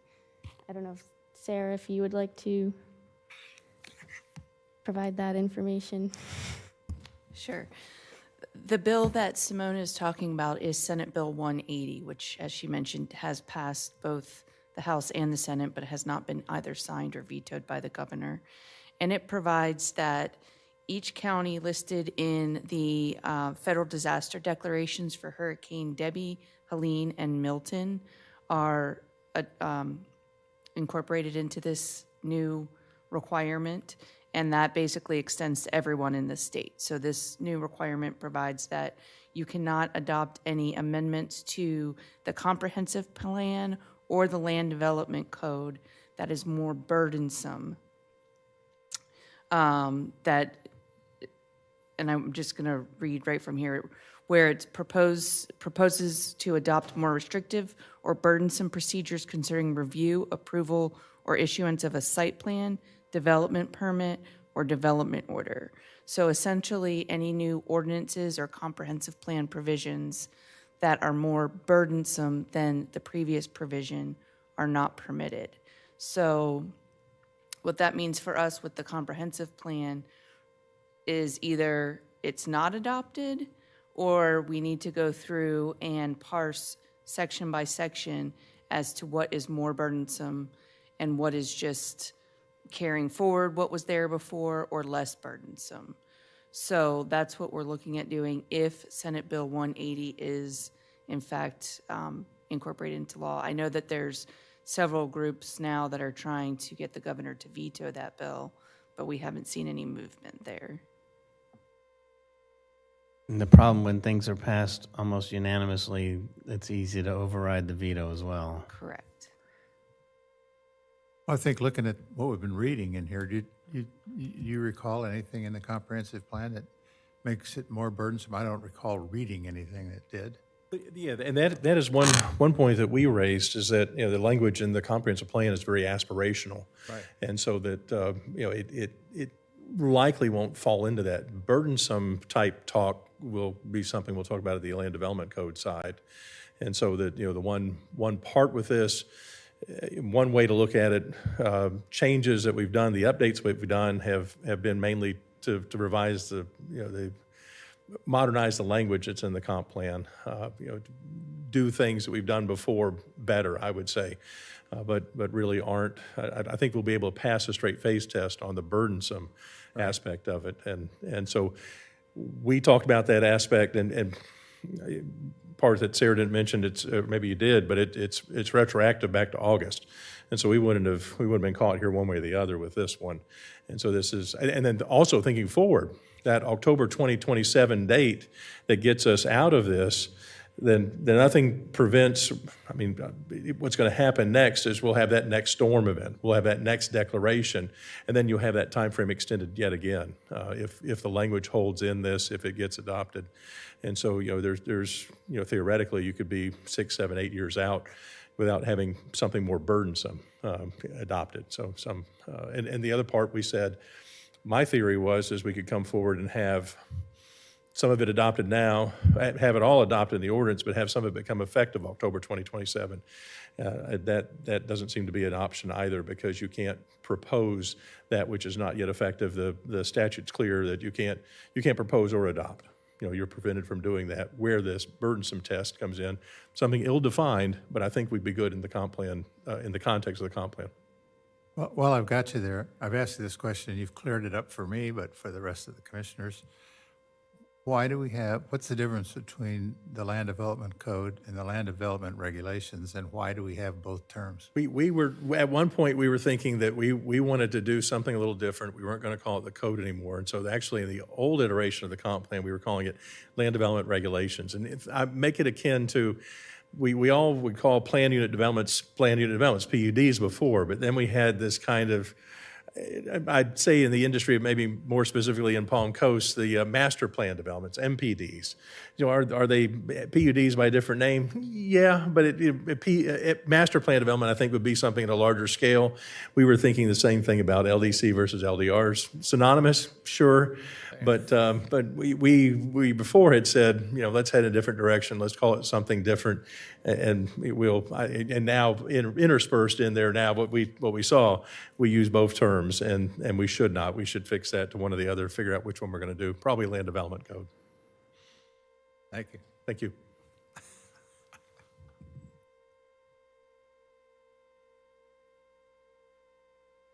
Well, that is the part we are hoping to try to do, that we're still trying to, under your direction, we're still trying to get under contract right now for land development code update. And so the chapter 180 may play into that some, but we have to do this effort, because you have to update your land development regulations when you adopt your comp plan. Maybe one other point I was thinking of, we mentioned transmittal. The effect of Senate Bill 180, we'll have to see how that plays out. But at the point we're at right now with transmittal, I had talked internally, we don't have to worry about it. We need to know it's out there on the horizon. We need to make ourselves aware of it. But adoption, our ultimate adoption, will be the thing that will be dependent on Senate Bill 180. Transmitting now should not be delayed, in my opinion. We need to get that done. We need to be able to take advantage of the work that's been done, the work product that we have now, and get that to the state, to the reviewing agencies, get their comments, and see where that takes us. Had two questions. One was on, was doing some other research about coastal flooding, and we're getting ready. I don't know if we've received the regional council's compound flooding study, but is there the information that we gained from that for hazard areas, flooding hazard areas, can that be incorporated into the comp plan as special areas that with limitations for development? So I know we're at the end stage, but for some reason in doing some research, I was thinking about that. I think very much so, and I think that, I don't want to delay then further the adoption of the plan. Right. If once it's, and I think that maybe also will emphasize where we should be with our plan, is that it shouldn't be that static document that we've said before, where it's kind of the land use Bible. We should make it more fluid, more dynamic than it's been in the past, and I'm very much wanting to take that information on the compound flooding when it comes out and use that to likely develop policy language, especially in the coastal management element, but likely otherwise into infrastructure as well, because one of the key considerations there is something we've talked about for a while, prohibitions on expenditures of public funds on new utility systems, new infrastructure, that at least you should have, if you're not going to outright prohibit it, you should have that informed decision-making based on the compound flooding analysis that will help to make you make that determination, that you look at that first when you're in terms of infrastructure spending. And so I think that always needs to be part of that decision-making, and I'd want to see it as part of the plan. Okay. Then Would the it- second, go ahead. What he's asking, could that be incorporated into the 2004-11 ordinance that you and I were just reviewing? It could be that 2004-11 was, if I'm remembering right, I think it was the interim, the IDO, the interim ordinance for it basically established the overlay. You could. You're right. You could. Our comp plan refers to it. It says Right. It says when you're on the Outer Banks, okay, stop, go to this, 2004-11, and that'll tell you everything you need to know. But, so maybe that's the spot. We could have a 225 ordinance. I think Updates what Andy said, to get that right in there. I think the way I would see that compound flooding policy language in the comp plan, and then your implementation coming into the land development code, maybe not just in the overlay, but most definitely in the overlay itself. Right, yeah. Yes, sir. Okay. Do we have a map that shows, I don't think the property appraisers does it by flood designation, but is there 100-year floodplain? Is that identified within a GIS mapping system? It is. On Property Appraiser it is, and I think previously, and it's easy to do, it's not much of an excuse on my end. The consideration for us from a land use standpoint, the greatest need to identify, and it is available on Property Appraiser's floodway itself. Those are the areas that typically are coterminous, I think is the verbiage I'd use there, to water bodies, water pathways.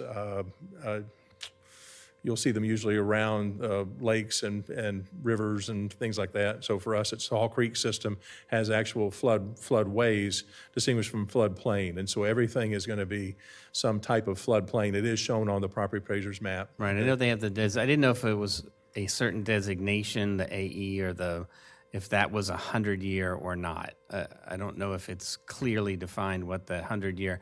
Question being, we refer to that. We do. So we say the Flagler County shall protect natural functions of the 100-year floodplain. So see what you're if we're saying. referring to that, we should be able to have a GIS map or something that delineates that countywide. Yes, understood. Yeah, that's we rely on property appraiser for that source, and that's typically going to be your AE. If I'm thinking right on that, I don't think I'm misspeaking this time, but But then that goes and conflicts with the argument we had on Veranda Bay and the AE designation and what they can and can't do within there, when our comp plan is saying we're going to protect the natural functions so that flood storage capacities are maintained, reviewing developments and preserving impacts, things like that. Compensating storage is still a requirement, and that's in FEMA. It's not a direct prohibition on development within the 100-year floodplain. Andy, do the FEMA maps do what you are suggesting? Because they show, 50 That was the question. I don't know that I have, I was trying to find if there's a map or if we have an Not overlay. as clear as it should be. Okay. They are on the property appraiser, but it's not as overt. It's not gonna. I know what you're asking there, and it doesn't. You'd have to know to match it up to Zone A, Zone AE versus Zone X. Right. Excuse me, if I can intervene. When you're on the property appraiser's map, on the left side, there's a ledger, and you can put all the flooding on all the areas. You click the FEMA button. Well, no, there's different, it talks about the flooding areas. It tells you it's X, AE, every parcel. That's, But part of it is determining if the designations line up with the 100-year floodplain or not. I see, in comparison to the 100-year floodplain. Okay. Is that updated to that? It's updated. We could speak with the property appraiser. I'm not sure how hard this would be for them, but if they could maybe as simply as adding in parentheses 100-year floodplain, 500-year floodplain, or whatever those zones correspond to. I don't know if that would be that easy, or if we can be confusing the public more. But I think we could add that on potentially, because your zone X alone doesn't tell you a whole lot. So zone A, and we know X is good, but Right. doesn't help us much. And then the original conservation areas were adopted when on our future land use map? So that dates back to the original genesis of the plan, as I was told anecdotally, that it was they were based on reverse color aerials. They were based on the wetland areas is what they were predominantly, and so where those showed up, that designation was placed on the properties without any. It was a 30,000-foot view, without any ground truthing, and so that. That dates back to the 2000 plan, when the 2000 plan was adopted. And that's when, at the same time, we also adopted the zero density in conservation. You got no yield off of that conservation area.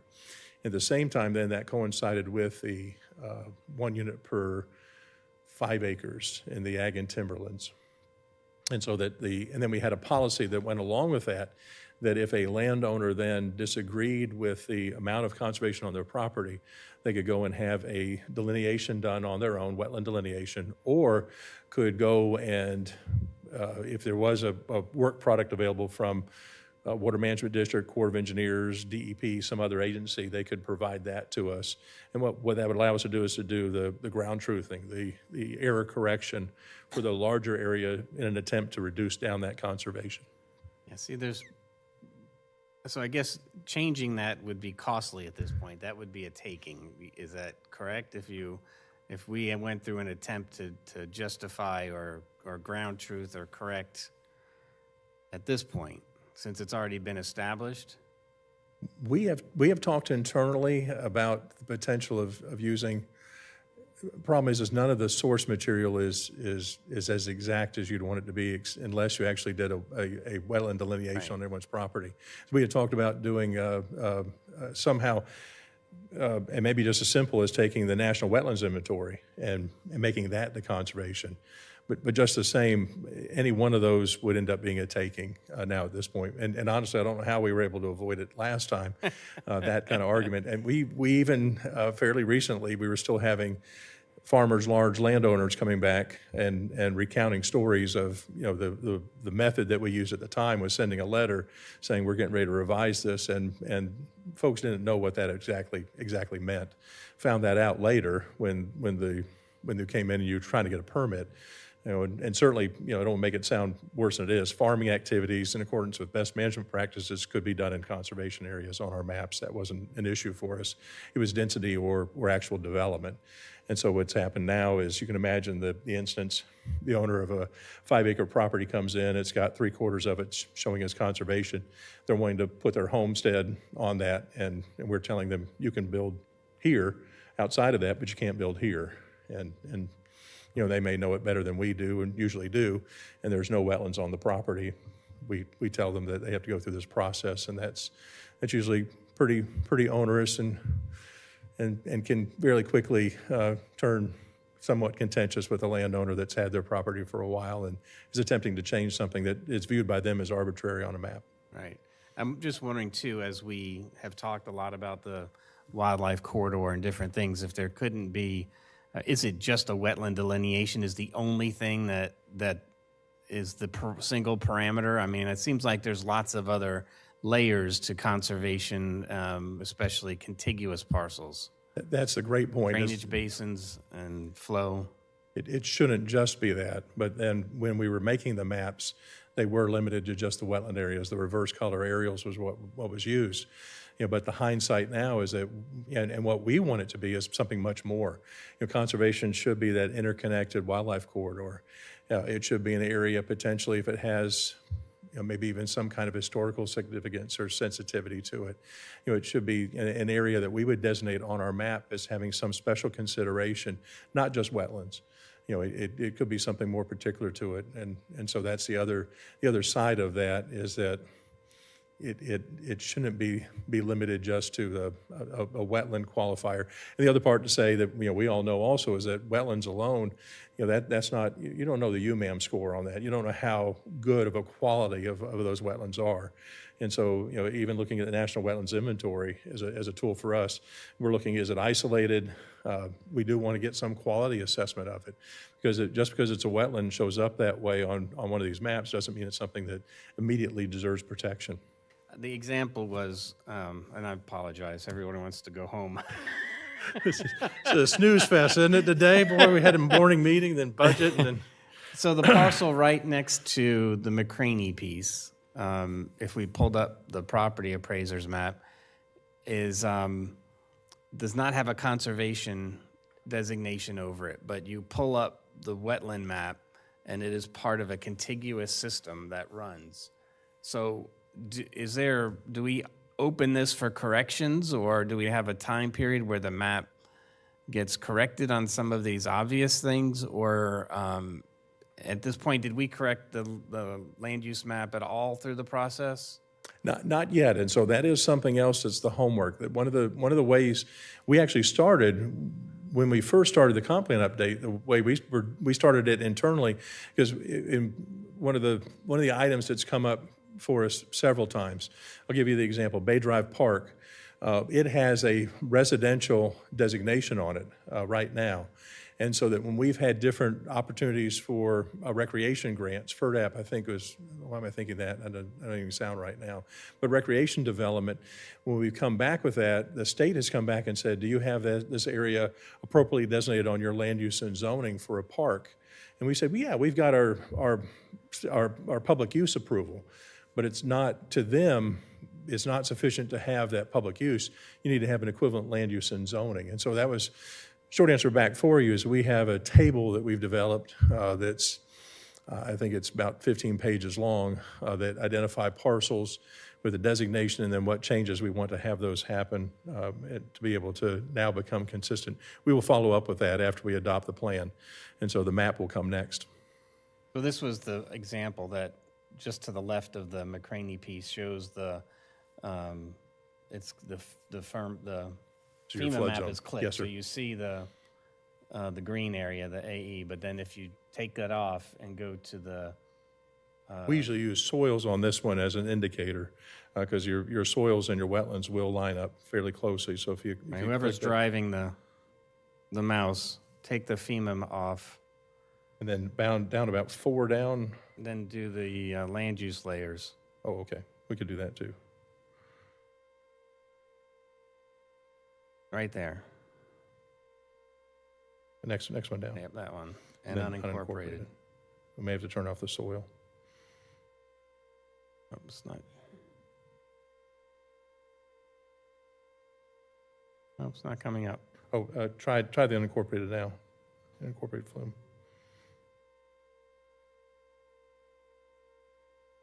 That's all in ag timber. It just seemed like an obvious mistake. Yes, yes. Yeah, and that would have been based on those macro level. To best I remember, there were no corrections that were done in this area. We usually, if you don't mind zooming out, this is one of the examples we've come up with before. We're heading over towards Espanola. You can see the solid line that doesn't match up to the roadway. It's leading from the cemetery. Go out just a little bit more.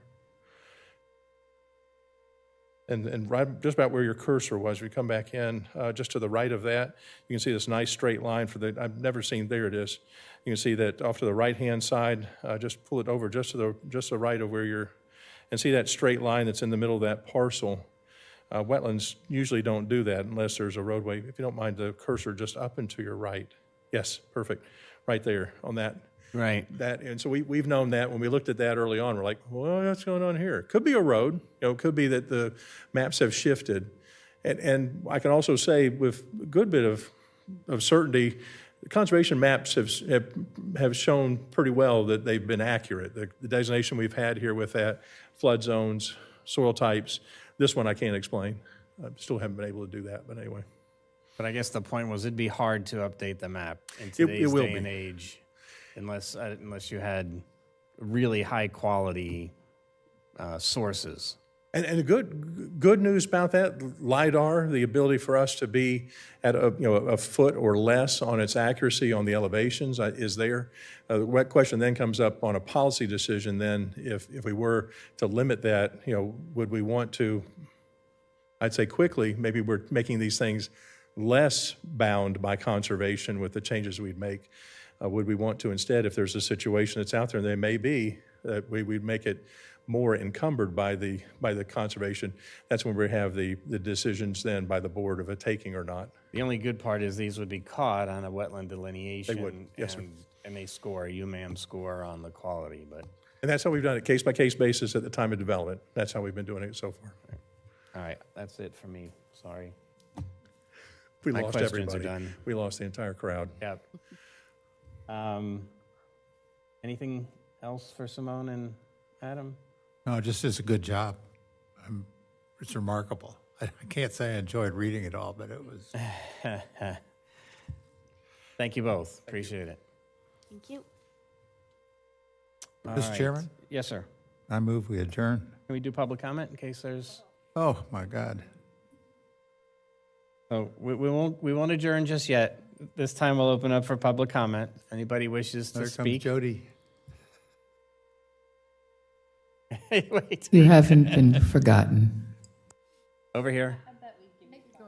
Oh, you want the overhead on? The light. There you go. Put it there and we'll see.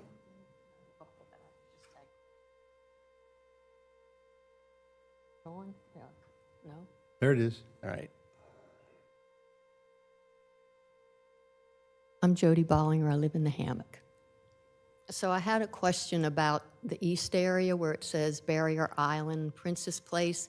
Is that the same thing as the old coastal area one, which is basically just the Barrier Island? So that was one of my questions.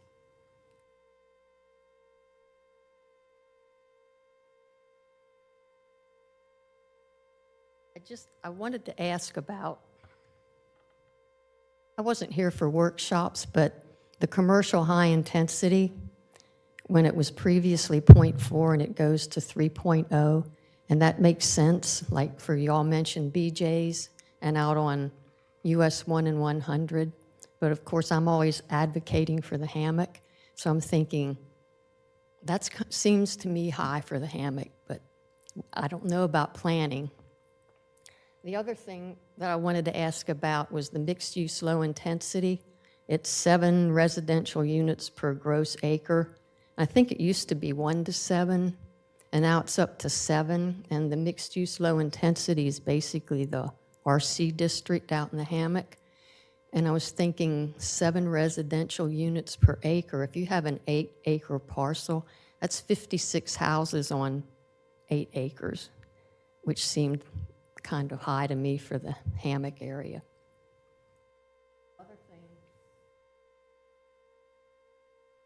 that I did want to ask about, since the policy CME one, the coastal management and the conservation are going to match, and it's going to all be changed to the one about the parcels located east of State Road A1A and anyway, it sounds like those are parcels that run from A1A the whole way to the ocean. So if you look at the area in the hammock, for instance, that goes from Hammock Dunes Parkway to Washington Oak State Park, that A1A is pretty far off of the beach. There are no parcels in that area that go from A1A to the ocean. So it's basically null and void for that whole area. And then it does not even address from A1A to the intercoastal at all. And I know like Hammock Beach Jose Park, that's 17 acres. Where the old Dolores Motel was, that's another 8 acres. And then you go north of like where Las Casitas and Las Lagas, Matanzas Shores, there are some parcels there that are like 17 acres that go from A1A to the intercoastal. So that whole policy is null and void for anything west of A1A. So those were just my comments, and I thank you for listening, and I'm sorry it took up more time because I know y'all have been sitting here for a long time. No, it's all good. It's all good. Those were good comments. Thank yeah.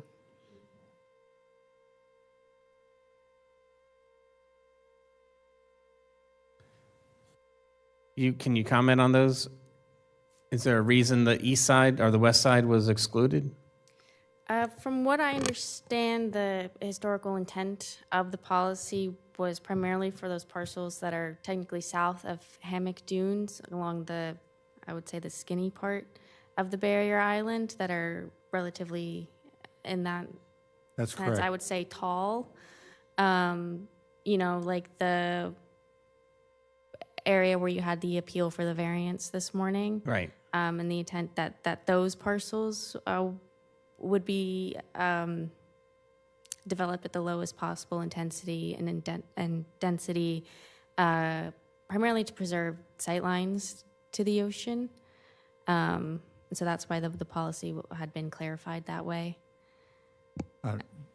Andy, I can back that up because I've been working with this for a couple of years, and that was the reason. It was historical, and it was just for those areas south, you know, where A1A makes that big curve towards the ocean. That's what it was designed to protect those. What about the ones in Beverly Beach? Same. Yeah, That's where it's really prominent till you get to the Hammock Dunes Yeah, section. that whole section. That whole that's what area, it all the way applies to. down to the condos. I think the difference as we've evolved, right, it's not so much sightlines anymore, but it's the intensity of potential storm damaged areas, flooding issues. So I'm wondering if it's the new language. Can you put that back up on the screen that you had? Can you bring your language? You have your paper? Whatever.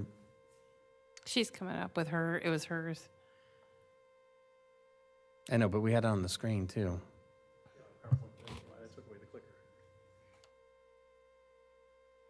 So just so I can reread the. I'm going to turn it off. Mm-hmm. And the CME is The top policy is how it's currently written. coastal management. How it's currently written in the comprehensive plan, and then the bottom is the proposed.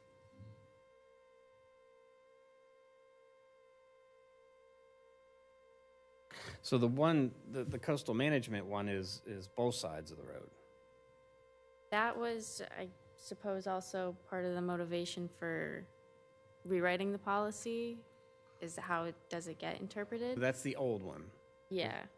And then the bottom is the new. So we just changed it. So we'd have to go back. What was the confusing part, right? Mr. Hansen talked about how the policy was used against us.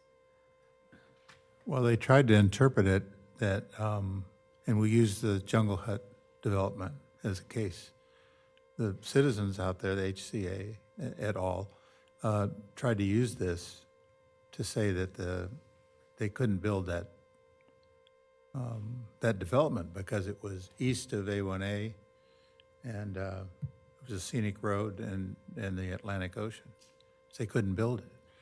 But the new it says that a single parcel, and that's what makes it hard that's what ties it back to what it was originally written to do, and that was to protect the road between Flagler Beach and Hammock Dunes, was to protect those lots. That's the history. I mean, I guess we could rewrite it again. I don't know if I mean, it's a good point. We're not doing anything to protect the lots Well, between A1A and the same intercoastal. thing with the intensity units. Can't we put in something like an altered amount for anything in the scenic overlay? Otherwise, you're looking at 7 units per acre. I'd counter with that. I don't mean to. Go ahead, Yeah, I Sam. needed clarification on that. So the mixed use density, yes, before it was a range 1 to 7. It's still a range. It's the maximum density is up to 7, but that was also the maximum density in the old plan as well. You're not required to do the 7 units per acre. But if we wanted to protect that area from, if in the future, we have this opportunity now, right? Where we could go in and say, you know, we've all made this commitment to the hammock and the scenic overlay that we don't feel that that's the density they should ever reach. So this would be the opportunity to clarify it. Although we It's get not to a vote. mixed use. We get to vote on that. If we're here. We're here. But I'm saying, so that's what they're asking for, so they don't always have to have this intense fight on their But hands. RC is down different than a special mixed-use designation. So anything that has the residential limited commercial should have along with it, a mixed-use low future land use. And so the mixed-use low should have that density range for residential 1 to 7 units per acre. And then there are a few areas that the speaker mentioned, and they are sitting on the map right now north of Matanzas Shores that are actually designated mixed-use high. And those, I think, have RC for the frontage, but then on the rear, I think it's a mix of ag and maybe a residential category.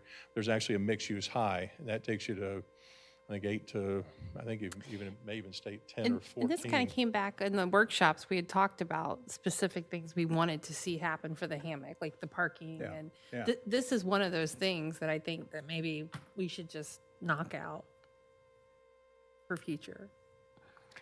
This is a policy decision for the board, that if you did intend for that to apply then for Jungle Hut development, you know, if you take that one as the example, if you wanted that to be less than what it was, then you know, you have, to me, there's several options that you have. You can take away the mixed-use categories. So to me, it goes Because honestly, to the, they're not serving us well. You know, so that's something to think about. We do have utilities available. You know, one of the items that's been mentioned also by the HCA is that, you know, with the advent of sewer, you're going to see that much more development. right.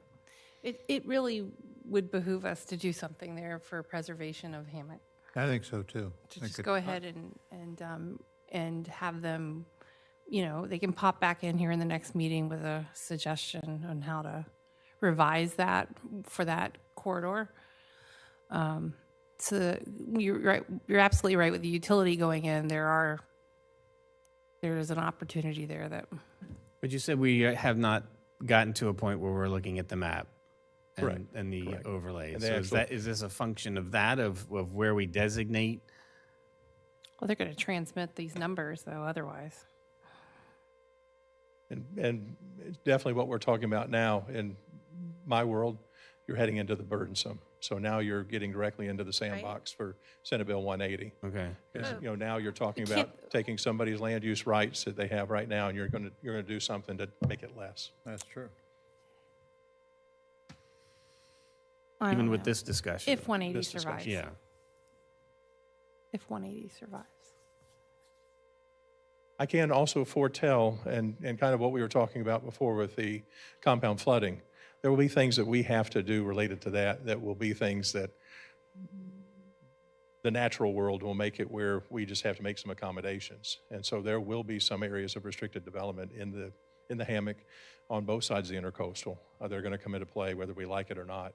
Statute's already directed that. And so I don't know how Senate Bill 180 is going to affect that, but part of our planning that we have with compound flooding, with sea level rise, we have some sea level rise policies that we've already adopted, and those are not going to get weaker. They're just going to get stronger. And so those are going to have some of those, I hate to say trust us, but it's going to be out there on that side. I will still say for the record, you probably know already where I'm heading. That, I think, is still the intent, the language between A1A and Atlantic Ocean. I'm thinking of Captain Jack's that burned down. We've had probably half a dozen inquiries over the years about somebody wanting to do something on that parcel. They wanted to build a hotel there. We kept trying to push it off, saying this was a bad idea for just what the chair mentioned. Not that it was not allowed to be done, but it was just something just sounded like a really bad idea. That in other development, we still have a string of RC parcels there north of Beverly Beach, and likewise, we have it north of Matanzas Shores on the east side of A1A. And so I'd say both of those are in similar situation of wanting to have not only the view sheds maintained, but then also have the density, the intensity of development limited to the lowest category because of the implications that's there, because of, if nothing else, the likelihood of the next storm event. Well, that and A1A is not going to be widened. No. So we have lots of infrastructure limitations at this point as well.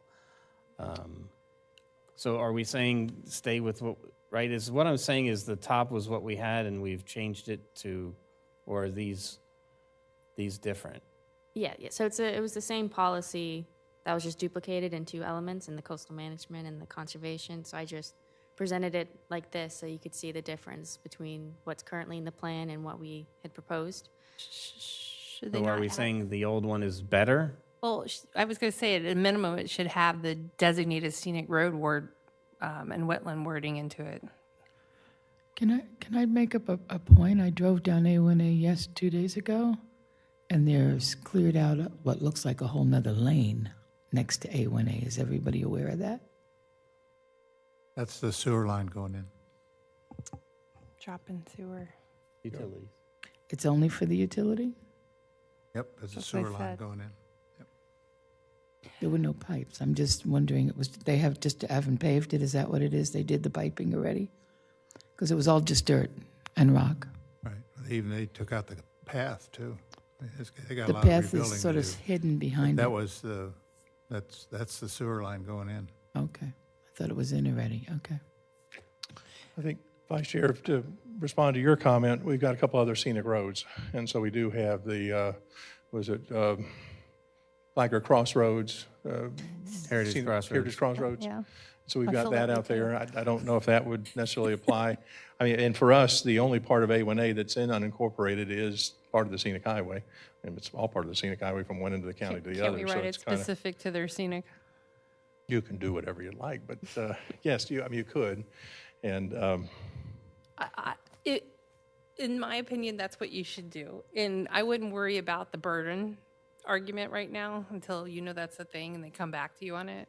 And I think that if we all value that area, then we should adjust accordingly so that for I future agree. boards can have, limitations to work with for there. I just need to be clear. The language up top has been changed to the bottom. Yes. And what are we saying? Are we saying keep it the top? No, I think the new one is right, but Leanne is saying there's a part separate from this that talks about the density that can be, and we should change that. For the purpose of this, you do want to maybe make mention of their particular scenic road to cover that. You could put the scenic road comment in there, That would make it better, I think. But there's the other section which talks about the density allowed, that we should either have an asterisk and say, except in the When it's islands. scenic corridor. Yeah. The density is different. Yeah, I'll tell you, probably again with this one, I got a real problem with saying zoning in this whole section. It's always said zoned. Yeah, Your zoning's not the issue. Comp plan doesn't do that. Your comp plan sets your bumpers on your density and your intensity. Right. If you want to do something different, land development code. Okay. If you want to come in All right. then, you got the overlay, tweak the overlay. Okay. If you want to come back in. If you're uncomfortable though, realizing what I just said, we know there's mixed use low, there's mixed use high. It allows up to 7 units. Mixed use high is whatever it is. If that makes you uncomfortable, either change the category, change the map. And so if we've got that coming up, then we're going to handle the takings as we need to take it. We'll handle the Burt Harris claims when they come in. We'll do it that way. So we have, Got to keep the attorneys busy, so. so along A1A, we have mixed use, right? The pink Yes, is mixed sir. use. It Is that is. low, high? it should be It's- low on both sides. And then behind it, the yellow is, Usually going to be your low-density residential, your 1 unit per acre in most cases. When we get up towards old A1A and the Bend, that's when you start seeing a couple of different land use a little bit more intense because you had the availability of water coming from the bridge. and our heights are established in the land development code and impervious. What I would say in trying to make blanket assumptions that 7 units per acre, say on an 8-unit parcel, are going to be 56 units doesn't necessarily equate to that in the design process. By the time you add parking, preservation areas, trees, and all that other stuff, it's rare that you get in some of those instances to push those upper limits, especially with a height restriction. So they can only go, 3 stories? And I would offer that what it looks like in the hammock and what it will look like is your RC district, your 10,000 square foot lot that permits for 1 dwelling unit. And once the sewer's in, those lots will change. I mean, they'll still be RC, but there'll be more opportunity to build on them because you don't have to have the septic field. So it's going to change the face of A1A, I think. So In most, they're limited to that front narrow strip, like 1 lot deep is what they're limited to. There's a few that are deeper, but, and that would be the concern, I guess, is where the mixed use pink goes all the way back. If you were to acquire parcels, you could amass a decent sized piece. So I'm not sure what we're changing. After all that, I don't know. So I are don't we know what thinking we're that we're doing. going to do this in the LDC if we do it at all? Is that what you're saying? that's what it sounds like to me, too. Land Development Code. I think when we come to the LDC, very specifically have to think of certain areas like the hammock, like have a workshop specific to it. If that's what we're considering, and have legal opine. But I do think the verbiage on that one piece needs to add the scenic corridor. I think when the attempt was made to apply it to Junglehead, it was incorrect. Right. And so that it was not intended to be that kind of a. I think that they're 'cause hoping that we just solidly have something so there's no confusion. Because in the end, looking at this and looking at how it was applied previously, A1A running north to south, every parcel was between A1A and a water body or a wetland. You call it open water. We had the discussion with several members of the community. Well, intercoastal is open water. And by the time we got done, it was basically saying within areas of the barrier island and unincorporated Flagler County, your development is limited to the lowest of all categories. And that's not what was applied when several of these folks moved there. Remember, you need to close the door when I got here. I'm here now. Nobody else can come. Okay.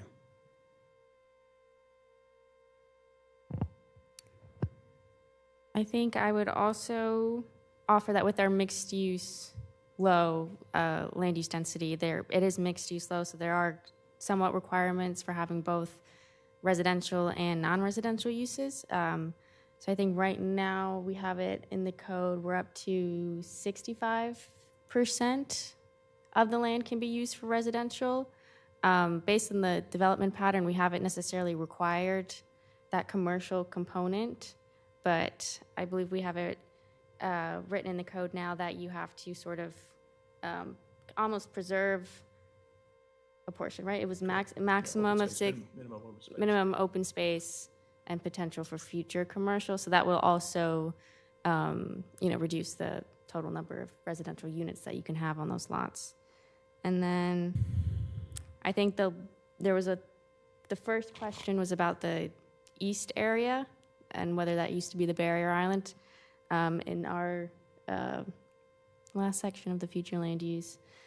So what before was referred to as coastal area 1 is now the east area, which is everything east of the intercoastal waterway, plus a little bit of up near Princess's Place, because that was part of our coastal high hazard area. So we wanted to pull it in with the policies related to the barrier island. All right, so what's the action? Is there any final action on this, or the LDC is the answer, or? I think the LDC is the answer. We're have to deal with the overlay and for out there. So we'll add the A1A scenic corridor. We'll add the A1A scenic corridor. We'll come back. And I think also our homework is that we'll come back and call out the coastal high hazard area, the other policies that we had adopted previously related to sea level rise. So you can see what those look like, how those affect this, because those are in play here also.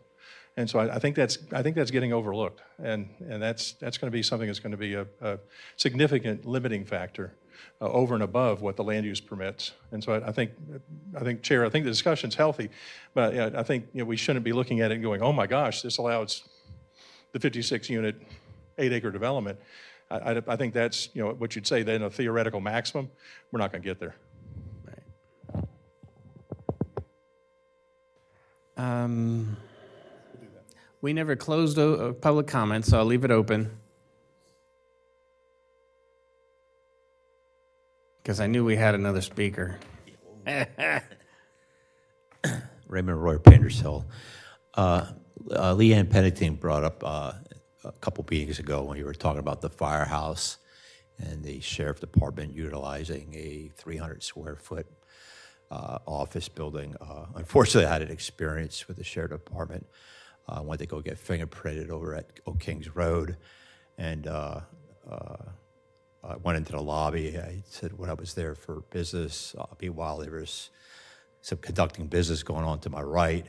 I was told to sit down, wait.